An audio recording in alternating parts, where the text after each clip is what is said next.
Welcome to episode number 108 of Killer POV. I'm one of your hosts, Rob G. from Icons of Fright. With me is Elric Kane. Rob, that music sounded like such an old Rob G album. It did. It didn't feel like a new Rob G album. Which I still know, haven't had time it's to different. listen Are you kidding? We'll get to it. It I had haven't had so any much time. Actually, I feeling. need it in my car because I'm doing deliveries nonstop. You should. It was seriously, it was like a window to Rob's soul. Like, he's a very sensitive guy. Wow. Holy smokes. I listened to the whole thing. By the way, that's Rebekah McKendry from Fangoria speaking right now. Hi. Well, thank you. Yes, my album, let's pimp that really quickly. My album is out via Bandcamp. The band is The Great Below.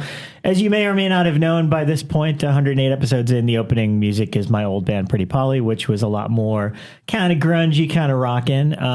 No, The Great Below is different. This one's all about getting the girls. It's sweet No, and not at all. sensitive. It's kind of all about struggling with them and wanting them. And yeah, it was very pretty. God. It's about heavy petting. It's It's my making therapy. out behind the garage. It's my therapy. But no, I've actually gotten a lot of really great feedback already. We put it on Bandcamp, which we can control ourselves. And I just set the price at $5 because my rationale is, rather than buy a beer for me the next time I see you out, just buy my album. Just put the $5 into it. And if not, the cool thing about it is you could stream it free. So even if you don't have $5, like I don't at the moment, then you can at least check it out that way. And again, not only friends, but a lot of people that listen to our show have been really kind and reaching out to me. So I really appreciate that. That's the first order of business. The second is that Elric has met my parents. My parents were in town. Your father was a chatterbox. And not only that, I've never seen him like that me before. getting a ticket. You got a ticket. I parked outside. I was meant to just bring coffee into Jump Cut. I had like 10 minutes on this parking meter. I never parked there. You brought coffee to a coffee shop. Yeah, I brought coffee. Well, that's what you have to do when you run it. It was not made yet. No, I didn't expect. for his place. I did not expect to run into anyone. And then I saw your parents, and I thought, come say hi. And then your dad started telling me a story that was so intricate, and he was so excited in the telling of the story about how he negotiated a house purchase. And I never even got the punchline because at that point I was told I had just gotten a ticket and I had to run outside. Your wife came in and was like, you have a ticket now. Yeah, that kind of sucked. $60, and I didn't get the end of the story. So I'm sorry. He'll finish it eventually. Yeah. And it was fun watching him talk movies with you. Yeah, because that's right. Just he liked what's the Gene Hackman one? He said Enemy of the State. Yeah, he's like, I only like old movies except Enemy of the State. That's a good one. I wonder if he's seen The Conversation. I wonder if he knows there's a connection. The conversation's great. Yeah, I'm sure but I still consider that kind of an older movie. No, I mean, they're connected. It's kind of like a loose sequel. Yeah. It's kind of, Yeah. That was kind of fun. But no, it was cool, yeah. I can see a lot of you and him, physically, like his face. Oh, boy. Your mother was a lot quieter. But, if you want to know the origins of my album, you've just met them. Okay. Yeah. They're the reason I am the way I am. I guess. So I'm actually very happy and proud to announce that this episode is sponsored by Diabolic DVD, a company that... Diabolic, a company that we often purchase our hard-to-find deep cuts from. Bekah. Yeah. Well, I was just going to say, we're excited to start doing these. Yes. A large part of it is before you start going, Killer POV is sold out. It's so we can keep doing it. I mean, this is our best chance to keep doing this. After 100 episodes, you do kind of run a little thin. Yes. So if we can keep, getting these sponsors, especially ones we like. Yeah, from people we like. We love this company. It's going to keep us here for you guys. So that's cool. So, Bekah. Yes. What can you tell us about them? Diabolic is awesome. That's going to be the correction all episode long. If you are looking for bizarre or hard-to-find horror DVDs and Blu-rays, check out Diabolic DVD. They specialize in obscure cinema, foreign films, special editions, cult, art house, and bizarre cinema. Their library includes titles from well-known indie labels like Grindhouse Releasing, Synapse, Vinegar Syndrome, Code Red, 88, Severin, Arrow, and many more, all with guaranteed secure online ordering. Check them out at diabolicdvd.com. You can also find them on Facebook and Twitter, and Killer POV will post the link to their website on Facebook after the show. And I gotta say, I just ordered Spasmo on Blu-ray from them. Spasmo. This morning. It's a Giallo film, and it has so many. If you're into Mannequin Menace, I did a whole section on Mannequin Menace back in This Week in Horror. I did a top 5 Mannequin Menace. Obviously, you have your what's the Tourist Trap is obviously a fantastic one, and Maniac. Maniac, sure. But Spasmo has the most, bar none. Most mannequins. Yeah, mannequins are being hung and defiled. I've never seen it before, and I honestly had not heard much about it. But the cover of it is like a woman's torso with one of her boobs screaming. Well, it's like a surreal painting almost. Yeah. And that was like the screaming boob was enough for me to go, you know what? I need to see that. Yeah, that was its alternate Italian title was Screaming Boob. Screaming Boob. The Screaming Boob. Which, House of the Screaming Boob. House of the Screaming Boob. It's Italian. Yeah. And Elric, I feel like you have a T-shirt for every company that we just mentioned. I do. I'm wearing Vinegar Syndrome today. So, and I do love a good T-shirt. As long as it's soft, I'll wear it. Right. Sounds good. We'll set up the next sponsor that way. Yeah, let's dive in to what we're all seeing. Well, I'm going to be brief because I only had 2, technically 3. But last Friday, was it? I can't remember. I'm pretty sure it was last Friday. There was a screening at the Cine Family hosted by Josh Miller, our previous guest, for Brain Dead. Yeah, it's a fun, the Roger Corman produced movie with Bill Pullman and Bill Paxton. I did not know that was a Corman produced movie. I did not either. Oh yeah, totally. No idea. It's that's the fun kind of tie-in is because Rodman Flender, director of Idle Hands and a good friend of our shows, he was at Corman around that period and worked on Brain Dead. Yeah, I think he was doing publicity. Cool. So he invited me. He said, "Oh, let's go." You know, Adam Simon, the writer director, is a good friend of mine, and we should go check it out. So we went, and I had never seen this film. I remember the image of like the face being peeled off onto a thing, and of course there's the other Brain. That's the reason. Or Dead Alive. You can argue with Elric. Well, everyone talks about Pullman and Paxton, but the real dark horse in there is Bud Cort. Oh, he's great, and he's one of those actors I always wanted to see in more things, and he was so hard to find in things. Yeah. So it's cool when he pops up in that film. He's great, and Harold from Harold and Maude. I have never seen this movie. I must confess, because we mentioned it last week on the show, and I was like, I'm sure I've seen it. I just don't remember it right now because it was like one of those movies. I'm like, of course I've seen it. I just don't remember the concept. And then when I went home and started researching, I was like, I've never fucking seen this. It could have appeared in our medical malpractice episode. It could have. And I think I've seen bits of it because some of it seemed familiar to me. But essentially, Bill Pullman is this doctor that does all these kind of experiments on brains. But, it's like, obviously formerly deceased people kind of doing that sort of stuff. And Paxton is an old, I guess, like college or school buddy that prods him into experimenting on a live person being Bud Cort.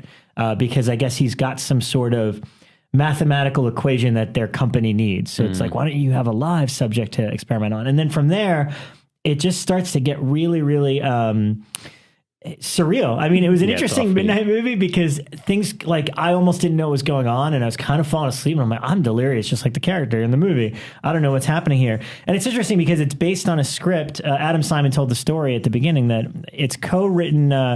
The co-writing credit, you can look it up for me really quick, is very well-known writer for The Twilight Zone.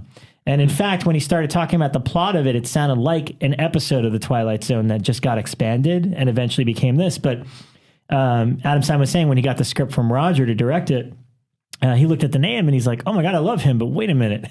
Hasn't he been dead for like years and years and years? And sure enough, the script was actually from like 1962 and got made in 1989. Well, I'm just glad that when I looked it up that the story of a young man's is bitten by a subterranean rat monkey, young man's mother. So I'm glad that that's the Brain Dead that came up right now. That just proves whatever. So I actually couldn't find it quickly for you because the wrong one came up. That's interesting though. On IMDb, I was sure that wouldn't have come up as Brain Dead in America. No, it still does. And it's funny. He had a good story about bumping into Peter Jackson. Oh, really? While he was with Richard Stanley, who was at the screening with him because is he back? Richard Stanley used to live with Adam Simon back in the day. Oh my God. So I want to talk to Adam Simon simply to get Richard Stanley roommate stories. Oh yeah, there's a cartoon. Yeah. It was by far, just to summarize, the movie's really cool. Super. I think it's the first one he directed himself. He has now since gone on to, he directed the most financially successful Corman movie, Carnosaur, which I didn't know was his biggest money. We may be bringing that up on a soon episode. We'll see. And now he's the co-creator and showrunner on Salem. So yeah, we'd love to get him on. He was a fantastic storyteller. The screening was a lot of fun. Were you talking about Charles Beaumont? Is the screenwriter? The writer, yes, yeah, that's the it. Screenwriter. Yeah. It was a great screening. I thought so much fun, and he's going to be, when we get him on here, an amazing guest. He was in The Player, which Josh Miller brought up at the opening sequence, and he explained the whole story about how he got in The Player because he was buddies with Tim Robbins at the time. Oh, it looks like he Charles was almost the lead in Brain Dead, but dropped out to do, I can't remember what big movie. Oh, he got Jacob's Ladder. Oh. And dropped out, so then they got Bill Pullman, who was pretty fresh and new at that point. So Nice. I just looked up Charles Beaumont, and you're right about all the Twilight Zone, but he also wrote Roger Corman's most important movie, maybe his best movie, The Intruder, his one serious. Oh, that's right. That one Yeah. is so Which is twisted. very Twilight That's Zone-y. Peter Cushing, isn't Yeah. it? No, that's No, the that's the, Bill Shatner. Bill thank Shatner. you. And it's yeah. all set in the South with the Southern tensions. I'm It's thinking really of a hard to different find. Intruder. There's 5 intruders. Yeah, out there's a there. lot of But intruders. that's the Corman one, But yeah. it's a really good movie, and it was the one. If you ever watched a documentary on Corman, it's the one where he learned not to make real movies. Yeah, like because literally, it he made a didn't- serious it movie wasn't with a real successful. message, and it was a great movie, Yeah. and it didn't do well. And he's like, "Well, that was the only time we'll ever do that." Back to schlock. And the other thing I wanted to mention, I think Bekah might be talking about this too, but Scream Factory just put out Ghosthouse and Witchery, the Yes! double bill. I watched them both. They are Italian movies. They are both not good at all. I heard good things about Ghost House. I don't know. But wait. They're not good movies, but there's a lot of interesting things in both of them. Okay, I'll When you take say that. interesting, is there a genie in either? No. He only watches if there's- there's a. Why haven't we done a genie episode yet? Well, Well, I kind of did. Like well, yeah, there's Ghost- like 2 films. Ghost House was directed by Umberto Lenzi, who did Oh, yeah, Cannibal yeah, Ferox. yeah. So it's got that weird Italian trying to do American, like weird flavor to it, where it just seems surrealist. Like, there's like a black hitchhiker that they pick up, and he's kind of like the cool guy, and he sort of factors into the plot, but not really. And then there's like the ghost of a little girl that has like a clown doll. There's just like some weird, bizarre stuffs and moments that are kind of scary.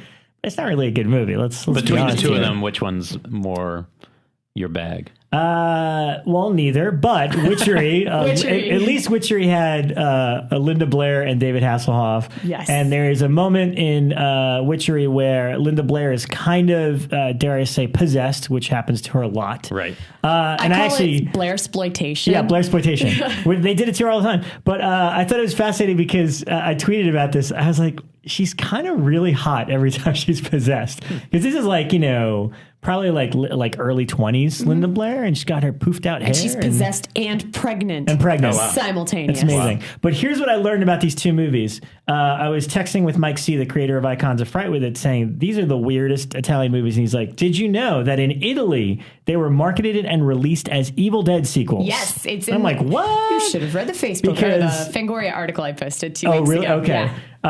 Because Evil Dead was released in Italy as La Casa, a.k.a. The House. So these, Ghost House and Witchery, are both Evil Dead sequels in Italy, as well as House 2, which was released as La Casa 6, and The Horror Show, which was released as La Casa 7, or House 3 in other parts We should of watch Europe. them in this order.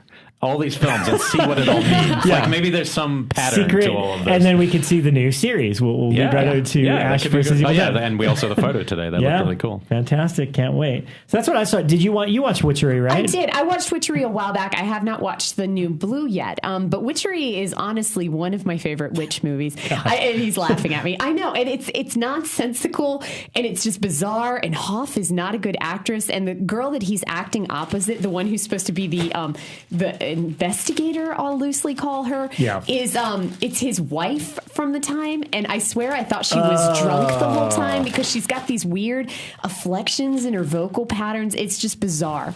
And then the whole story is that this other family shows up on the island with like an interior decorator and a lawyer, and they want to buy the house that the other two are investigating. And Linda Blair's there and she's pregnant, and it's just kind of whack. And oh yeah, we forgot there's a witch there that we killed a while ago, and she's pissed off and wants Linda Blair's baby. And that's the whole setup. Doesn't and that it's sound like an Evil Dead movie? just like it. And then Ash is there. Actually, sounds more like Drag Me to Hell. Weirdly, But no, and it does have a very strong Drag Me to Hell feel, where there is this kind of like sinister witch that just kind of shows up and cackles in the shadows and then disappears. There are some really cool horror segments, and there are some really good. I love the camera work in it. Which is weird to say for such kind of a weird low budget film, but it does have some really cool like wheelchair dolly camera work. And I there's was a sure scene- somebody liked Ghost House that we know. I'm sure somebody posted about liking Ghost I House. need to watch Ghost House again. I haven't seen it forever. I mean, it's got a lot of interesting things, but it took me like 5 attempts to make it through the whole movie. Just, and it's funny.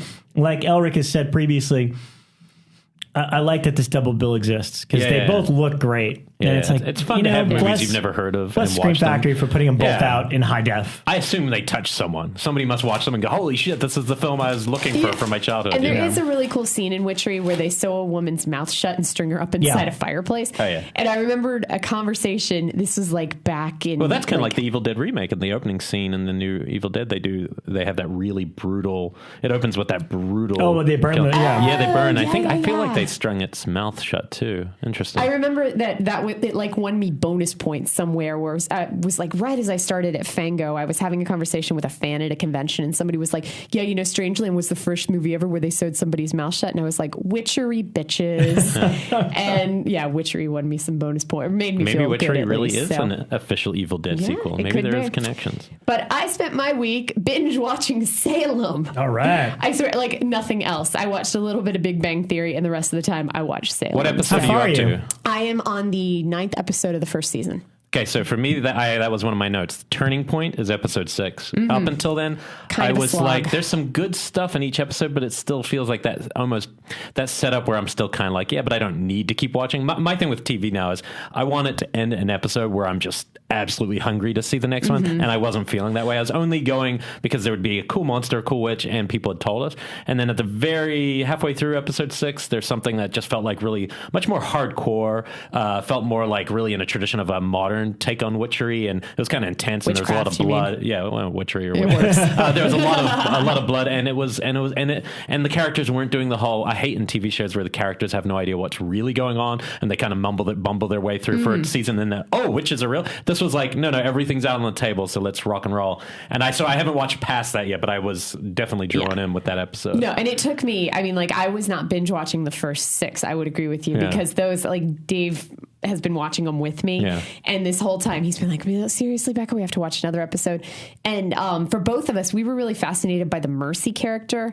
Mercy is like this teen girl who gets possessed by a witch, but at the same time she becomes a witch detector. Like she can tell who's a witch. And there's a scene where they lead her through the town square like a dog, letting her detect the witches, and she bites her own finger off and squirts blood at people. And it's a pretty bad. She throws up nails. Its problem somebody. is that it occasionally will slip into a typical CW show for a while. So you'll have like 10 minutes like that and then something really cool. Because there is... I've heard second season isn't like that. Second season's all elevated. So there is definitely, and it's not very teased out, but there is an undertoned love story going on of these two characters that have been separated for a long time, but they can't be together now. So they just give each other like longing glances. And it slips into those in the first 6 episodes, and you kind of get... Bleh. Yeah, I'm definitely going to finish and see what... I'm curious. Yeah, I like where it's going enough that I'm going to stick with it. And Ken Hanley from Fango has been kind of cheering me on and keeps telling me that the second season is worth getting through the first, definitely. If he's wrong, he's going down. Yeah, I know. It's honestly... But I'm going to bury him in our lawn. Once I passed that 6th episode, I watched 3 episodes last night. Okay. So it totally picked up for me then. Great. Cool. I saw that. I did feel the episode 6 was a changer. I watched the Scream TV show last night pilot, just to see. And the one thing I'll say about that was interesting without spoiling it for you, hopefully, is, it's very hard. It's way too early for me to tell if there's going to be anything particularly unique about this show. And it definitely is not being made for us. Like, it's being made for a very specific generation. I get that. I thought the ghost face itself was a good departure. I thought it was very smart for it to look different. But the one interesting thing, and this is the get into it straight away, is I don't think it's going to necessarily be a supernatural show. But up front, they talk about the guy who used to live in the town and who, had the problem, and he kind of looks like the Elephant Man. And so they imply an almost supernatural connection, which made me more interested straight away than if this was just the same slasher show we've been watching. So if they can take a departure from, and we've heard yesterday about Ty West being involved. So if they can take a departure and get directors doing interesting things, it might be worth watching. First episode, it'd be very hard for me to say I'm excited because I've seen 4 Scream movies. It's not different enough. Do they reference the movies at all or anything like that? No, but they do or reference. Stab? No, they reference stories and movies, but they don't reference Scream itself. No. Oh, okay. But yeah, I would say, for younger listeners, it's probably worth a look, and older, you'll probably be like, seen it all before. But hey, maybe I'll get good with the directors. I feel it's the same as, I think we talked about it last week because I saw the first 8 minutes on I'm sure, last week's show. You saw everything. it's the same kind of way that, like, look, I grew up on Teen Wolf, but the Teen Wolf MTV show is not for me. Right. But it did But it's interesting huge. things. I didn't watch a lot of the Teen Wolf No, it TV show, didn't. but I appreciated what it was doing. Yeah, but that's the thing is I acknowledge it's not for me. It's not. I'm not the audience. And that's the thing with Scream is maybe it's for us. Maybe it'll be cool and all that. For me, I'm excited. I'm glad they announced Ty West because I knew that one. But there's several directors that I think are really interesting choices that will make it worthwhile alone to kind of check out. So I'm curious, and I'm the thing I think I mentioned it last week, and I told you is that at least the first 8 minutes that I saw did what I wished Scream 4 did, which was make it more modern and kind of set it in today's day and age, because they set up such a great premise with New Decade, New Rules and all the horror movies and trends that have came and gone, and they didn't do any of it. Like, they just went back to the formula of Scream. Yeah, and that's because Wes Craven, is a little older directing in those movies. Hasn't watched the that only stuff. problem with technology, I'd say, and I noticed that in this is, one of the problems is you either don't address technology or you dive into it too much. Yeah. And so probably there's maybe a little too much gimmick. Everything's about uploading videos, kind of like that movie I just watched, The Duff. Actually, shout out to The Duff, because I would never have watched The Duff, which is a romantic comedy teen film, very 80s like, about a girl. What does Duff stand for? The best friend who's ugly and fat, who hangs out with hot girls. I can't remember. I've just forgotten what The Duff stands for, but that was the idea. I'm not hip enough to know this. So you're the girl who hangs out, or the guy who hangs out, and everyone's The Duff. Anyway, it has some mainstream actors, and I don't know. I wouldn't have never watched this, but I saw a still frame, and the girl's on her wall is a poster of Shockwaves. Oh, that's and right. And a poster of Zombie. and she's all into horror and watches horror movies and obscure stuff. If I see Shockwaves in a romantic You're in. I'm like, seriously, if somebody references Shockwaves, you're good. So that was kind of fun. It is, thank you, Urban Yes, what is Dictionary, Duff? designated ugly fat friend. Yeah, and then the guy specifies you don't have to be fat. You just have to be like the not as hot friend to be the Duff. Anyway, I would not be recommending you to watch this movie, but it's cool to see a Shockwaves poster.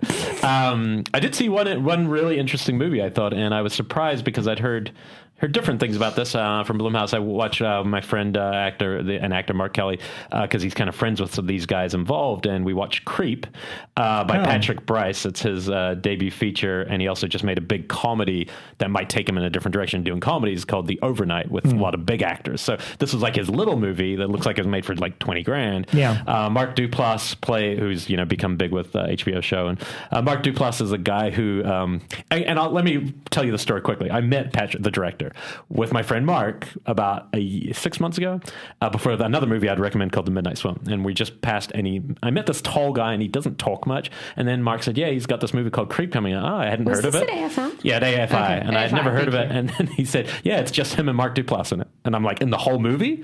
He's a director, not even an actor, and he didn't exactly seem to me like an actor, so I was like, okay, and so that was the one thing about the film I was really wondering, because Mark Duplass obviously has a lot of personality, and very improv-y kind of style, and so I watched this movie, and the one thing I'll say is that Patrick Bryce was genius to put himself in it, because what's so funny is he's like the videographer, and he's the opposite of all bad found footage movies where they talk a lot and they like make jokes. He literally will have like one word responses, and it makes it so much more believable. Like the guy will do something really weird and he'll just go, okay, like that, and because he's a director, I loved the tone of this movie. I loved how it kept kind of not reinventing found footage, but it was just really playful with it, and it didn't take itself seriously. It almost makes fun of the cheap scares that found footage always mine, which is you can't see around the edge of the frame. Somebody comes out and jumps out at you, and it's almost like Mark Duplass will just go boo on purpose just to fuck with it. So it's basically about a guy who has cancer, and he basically pays off Craigslist a videographer to come and document his day. They don't know each other, and he says, have you seen I laughed out loud. He goes, have you seen the movie Michael Keaton, My Life? And he's real sincere, and he's like, I want to do that for my unborn son. And then you start to realize there's something much weirder at play, and you go from like black comedy to actually there's a couple scenes that are really kind of creepy and unnerving. And I did hear early on that it was being planned as a series. I have no idea what Blumhouse is doing. That was a very early word. Like a TV series? No, there's going to be more of them, but because I'm not really seeing a theatrical, I think this is right now on, we saw it on iTunes. Okay, yeah. It's really I've been curious fun. about it, and I haven't seen anything. I just saw the title and the poster. It's definitely not all going I've to be. seen is a poster. It's not going to be for everyone because it's not a traditional horror film. Right. But that said, if it's pretty interesting, and you know me, I'm usually the first to hate found footage. So at every point where it was doing something with found footage, I was like, oh, really? It then did a little turn on it. And I was, oh, that's funny. So I had a lot of fun with it. I actually recommend Creep. I thought it was a good movie. What's weird is I'm looking at the listing for it right now. It's listed as fantasy. No, it's not at all. I mean, it's strange. very, on IMDb? very straight in Well, I mean, if you look it up right now on just straight Google, it says mystery fantasy. No, I mean, it's mystery horror. It's very, very firmly in the movies like about serial killers or obsessed people or psychos. Yeah. It has those threads, but it's, I don't know. And I really think that Patrick Brice's voice in it as the director and the guy in it really is what Mark's fantastic. It's funny. He's a weird performance, but it's actually the straightness of the guy that really makes me buy it because he's actually a guy who makes videos for a living. So that was a fun movie. Okay. I would say people would enjoy that one. All right. So before our guest comes in, we have one of the guests who I've most wanted to talk to on the show. Made my favorite film of the 2000. But before that, there's a lot of other good movies: Phantom of Paradise, Mystics and Bali, Roll Force, Pieces, Messiah of Evil, a film I love, The Thing, and Equinox. Where could I find all these amazing titles in one place? Diabolic DVD. That's where, if you're looking for strange, obscure, or banned cinema, they are a great resource. They're the leaders in horror and other bizarre cinema. Check them out online at diabolicdvd.com. You can also find them on Facebook and Twitter, and Killer POV will also post a link to our website with the on the Facebook page. But I'll tell you, the coolest thing about Diabolic, and this is not from the transcript, is that I recently was looking for the film Slaughterhouse. I couldn't find it on Amazon at all. 0 copies, not even a listing on Amazon, which is often where I would go to get a cheaper DVD of something. And then I found out I hadn't actually used Diabolic till then, and they had 3 copies on Diabolic DVD. And so I was very excited about that. Still haven't watched that film. Oh, I'm going to borrow it after I'm you watch very it. excited about finding things like that. I know they also did a lot of the Duke Mitchell stuff when it first came out. So they have Mystics and Bali, man. That movie is so crazy. And I will also say they're Code Red. I think that's the other thing. They'll have Code Red titles, still copies of it when it's not even available on Code Red's website. Yeah. So, this isn't just a plug. I actually think it's a very useful site. And Raw Force. Have you seen Raw Force? I haven't seen Raw Force. I bought it, but I haven't watched it. AKA Kung Fu Cannibals. Yeah, I haven't watched it yet. And amazing movie. It's set in Burbank, right? It's a Burbank Kung Fu club. Burbank Kung Fu film? Yeah. That's crazy. And I think Jewel Shepard is in it. She's got a tiny little part. Yeah, I've got a copy. I'm going to watch that. Yeah, it's a good one. We're excited to meet our guest in a second. Boop. Okay, and we're back, and we're very, very pleased to welcome a very special guest to the show, somebody we've wanted for a very long time. I don't know why we waited so long. I think because other Neither shows. do I. He's been waiting for the invite. Welcome to the show, Mr. Neil Marshall.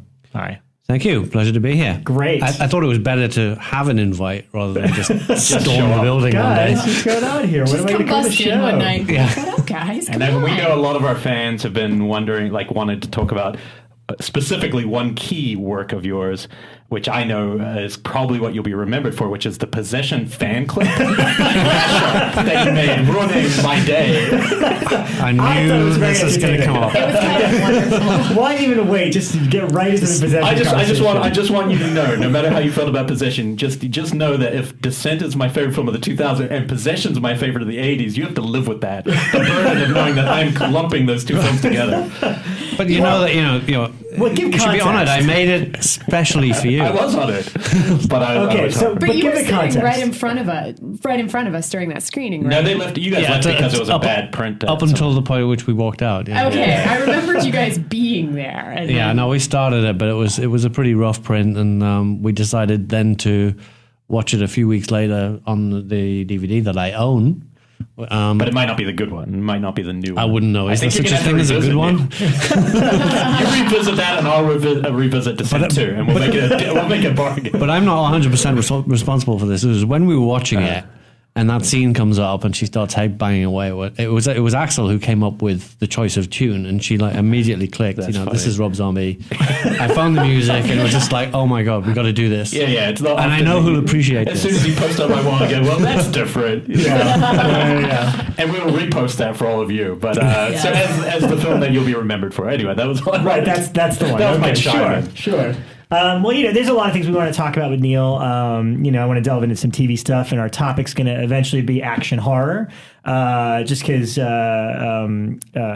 Neil's you're a big action guy, right? You like action stuff. Oh, well, I think that it's the one thing that links all of my work. Yeah, Yes. yeah, for sure. Because it's not all horror, but it is all action. And just so you guys know how badass Neil is, I remember driving around with him once where the music we were listening to was not score music. It was actually the music to trailers. He had a mix of music to trailers, but like without the dialogue that would be in a trailer. Like you actually found like trailer music without the dialogue on it. I didn't either until this moment. It's just like, some of the music that gets specially written for trailers is absolutely awesome. Yes. And it's not very easy to find. I mean, like Jerry Goldsmith did an amazing score for the Judge Dredd trailer, even though he didn't score the movie. Right. He did the trailer score. I didn't know that these were separate things. Like, Well, that one can actually be found quite easily. But there's other stuff like the Inception trailer had a great track for it that was written for the trailer, and that again you can find that. But some of the others are a bit more tricky. Yeah, no, it was just the most epic drive ever. It was very operatic, and I felt like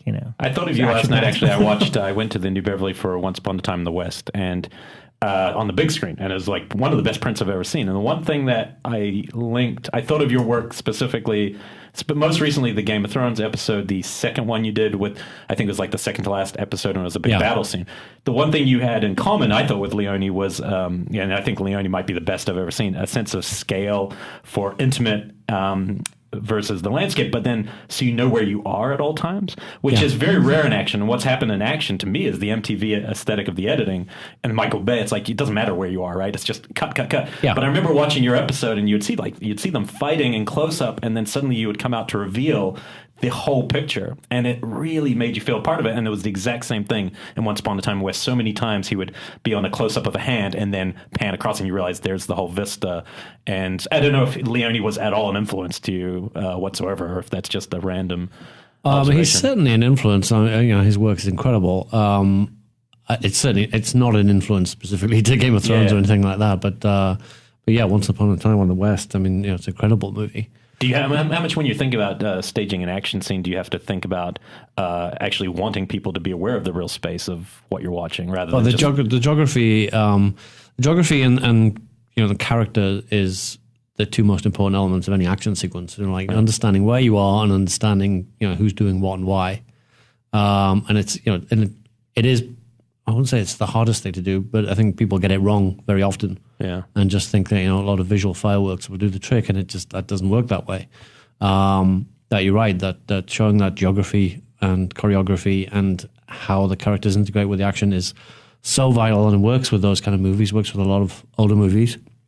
But even more recently, Mad Max absolutely nailed it. Yeah. In the sense that, visually that was a very, very rich, chaotic kind of mix.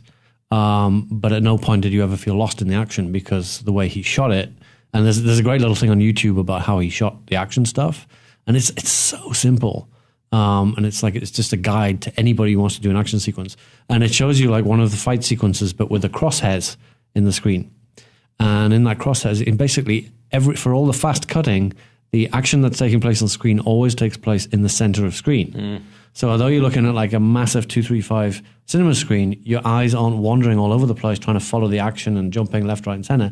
They're always in the center. So it can cut as fast as it wants, but your eyes still stay glued to the action. Like Kubrick, everything's right there. And and so it's a great little learning piece for anybody. Were the any early aspiring Mad action Max directors. films influential on you? I mean, I would guess so, but specifically one of your films. I feel like We could call the prequel to the new Mad Max film. Can we cut right to Doomsday? Is that Yeah, what we're there's a few hints. But how young were you when you saw your first Max film? Oh, I saw the Mad Max movies in the 80s, so I was in my early teens when I watched them for the first time, and I can't remember if I think I might have seen the second one first. Yeah, And like then, a lot of us, I think. Yeah, I and then did found, and I wasn't old enough to go and see them at the cinema then, because they would have been, in the UK, they would have been like AA or X certificate movies, which means nobody under a certain age can see them, and I was too young, so I caught up with them on VHS, and highly influenced by both of those movies, the way that he shot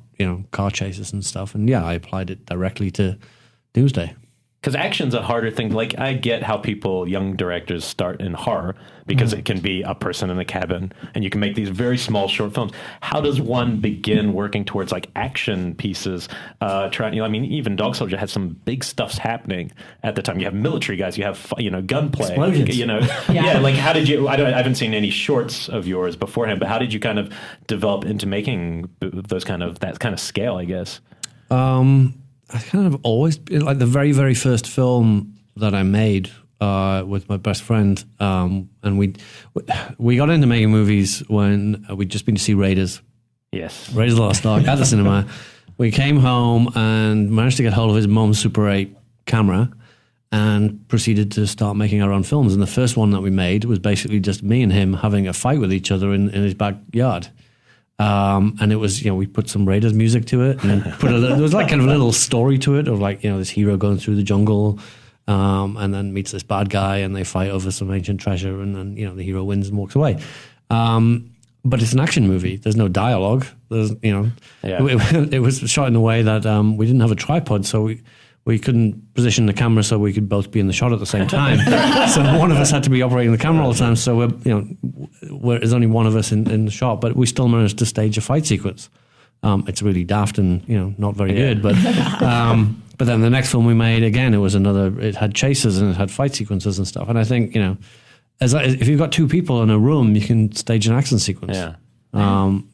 So it doesn't have to be, and it can be a pretty good action sequence as well. Yeah. I mean, if you've got choreography or people who are great at martial arts, or you've got, some cheap balsa wood props or something like that. Did you study any of that kind of stuff? Anything outside, like anything that, not just film, but did you study martial arts or anything just growing up? Were you interested in any I'd of love that? to say yes, but no. No. So you can't kick everyone's ass. No, I did. I was into archery. Uh-huh. My dad's like a championship archer, so cool. I grew up with like bows and stuff like that. Game of Thrones was nothing new. Well, no, that's kind of why I appeared for like 5 frames as That's an right. archer. I spotted that, actually. It's the only cameo I did it in Centurion as well. I only ever appear as an archer. Period pieces, right? Yeah. That scene from Game of Thrones, I guess my question before I start is, how do you even begin to approach some of these giant action sequences and how long do they take to put together? Like that scene in Game of Thrones, the wall episode, the camera like literally pans around 360 going around the entire the space. circumference of the wall.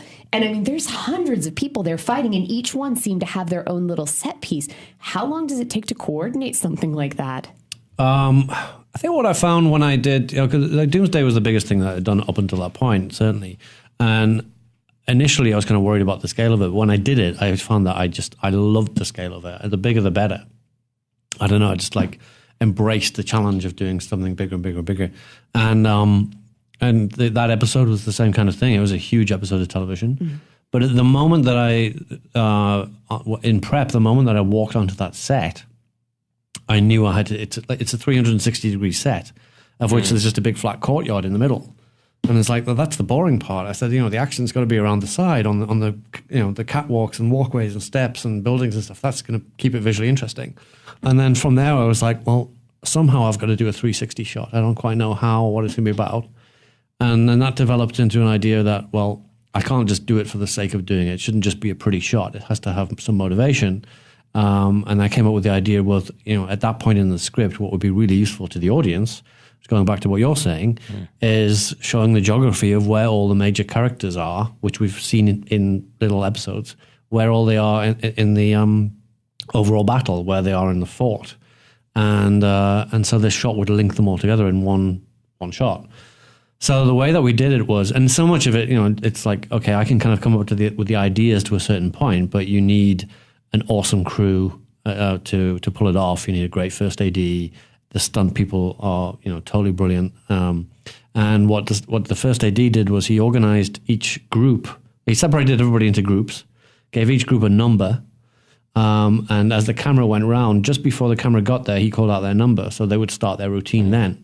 Because if they'd all started on action, they would have been done with their routine before the camera got to them. Mm-hmm. So as the camera swings around, and it is a full 360, literally the second before it got there, he shouted their number. So it was just the camera spinning around it quite fast, and he's just counting off 1, 2, 3, 4, and they would just start. And we did, I think, rehearsed it for like an hour or 2 hours, and took 7 takes to get it. Wow. and then the timing just clicked, and that was it.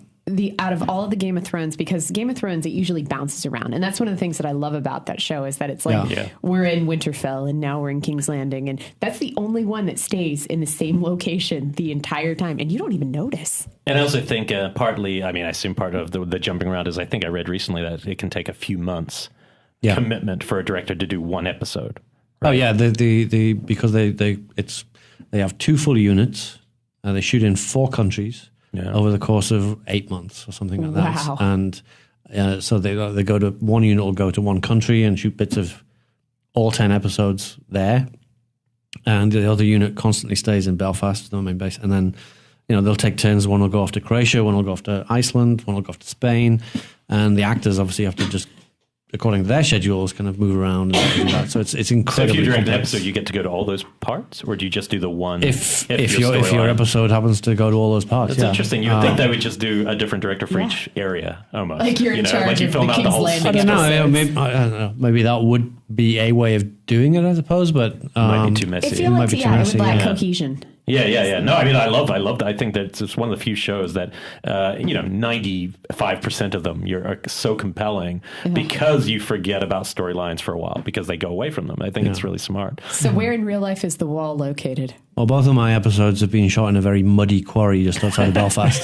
I love that they just send you kind of home. Pleasant as some of the other locations. You didn't get to go to Spain? You didn't get like a holiday in Spain? No, I didn't get to go to any of the glam locations. It's just rain and mud for 3 weeks of night shoots. That's interesting. And was that gig a direct result of your previous films? Like, because it feels like I see in the last 2 films you see so much of that. It was a direct result of Centurion. Yeah. That a lot of the crew, particularly the stunt crew, went from that onto Game of Thrones.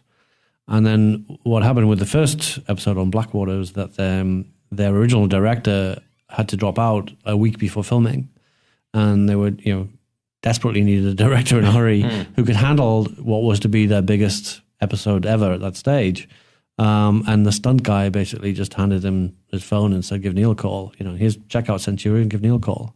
And I got the call on a Saturday morning, and I had to start work on the Monday morning and shoot the next Monday. So it was like a week's prep, and there we go. But luckily, like I said, I had a team I knew well. I took my own DP as well, and prepped it in a week, and got on with it. It was awesome. Wow. Yeah, TV seems to be, I mean, because people have been saying this for the last 3 years, basically. TV's the new 70s cinema, great storytellers. Has that been your experience that you've really enjoyed crossing over into television? Because you've done a lot of interesting stuff lately. I've been very lucky, to cross over into television and start with Game of Thrones. I mean, Blackwater was my first piece of television. And then, other people I've worked with. I've got to work with great writers, great crews. The scale of the stuff that I've been on TV dwarfs some of the movies I've made. Right. So it's far from being a step down, that's for sure. Yeah. And and they're actually out there making a lot of TV, which is a great thing. And I imagine the stigma now is gone. There might have been a stigma, I imagine, in the 80s that if you were a TV director, it'd be harder then go back to features. I imagine now it might be even more desirable. The stigma's reversed in a way. It's like people are fighting to get into television now. Directors and things like that, they all want to do TV work. It seems to be where the budgets are, that you actually have some stretch that you can play with. I think it's definitely the budgets. The money's being spent in the right places. The acting talent, phenomenal. The time that you get to spend on characters and things is unique, and also as somebody mentioned to me recently, it's a great quote: "The beast needs feeding," which is that TV is relentless; it needs material all the time. 24/7. So many channels need that material, whereas movies seem to take their time. Maybe we'll get around to it, maybe we won't. Well, I know Walking Dead. Yeah, I want Walking Dead. Neil's Walking Dead. Yeah, in terms of some of the TV stuff, because you did the first episode for Black Sails, and obviously Constantine, which I liked a lot. How difficult is it when you're doing the pilot, the first one that's intended to set up the rest of the series? Because I guess it's a lot more like doing a feature in that you have a lot more creative control on it. You're trying to establish all the characters, all the world, and you get involved in all the different departments as much as possible. Obviously, it's slightly different. I guess it's probably more like working for a studio in that the showrunners and the writers or whatever are the ultimate power on the show anyway, and so you have to accept the fact that as much as they want your vision and they want your input along the way, you still are ultimately making their project. And I think as long as you're happy to park your ego and get on with the job, it's a great experience. And most of them are really collaborative. I mean, the guys in Game of Thrones are super collaborative. They all they want your input. They brought you there for a reason. But and my whole attitude of approaching any TV, but specifically pilots or whatever, is to shoot it like I was going to shoot a movie. I don't think of shooting it. There's no such thing to me as shooting for television. It's like everybody has their surround sound and their widescreen TVs and things like that, and so you shoot it exactly the same as you shoot a movie because people watch movies on their TVs and they're perfectly happy with that. So why would you shoot it any different?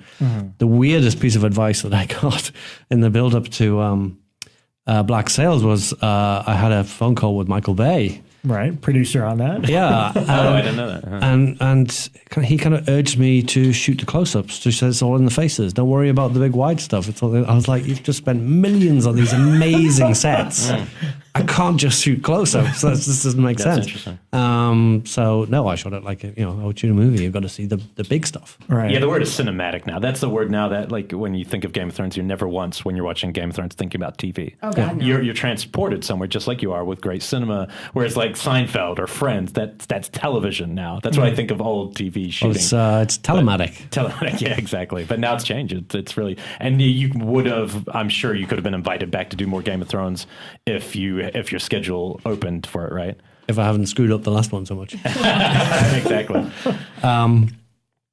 Yeah, fingers crossed, we'll see. Yeah. Because we were the show, me and Rob, like, I mean, this is public knowledge and we can always edit if it's not, but you've directed an episode of the upcoming season of a show that we particularly love. Yeah, I think we could say that. Yeah, I'm pretty sure. It's not a secret. Okay, so We directed Hannibal. breaking news, guys. Breaking news. Yeah, I think Brian tweeted something about it recently. Anyway, yeah. Which episode are you for season 3?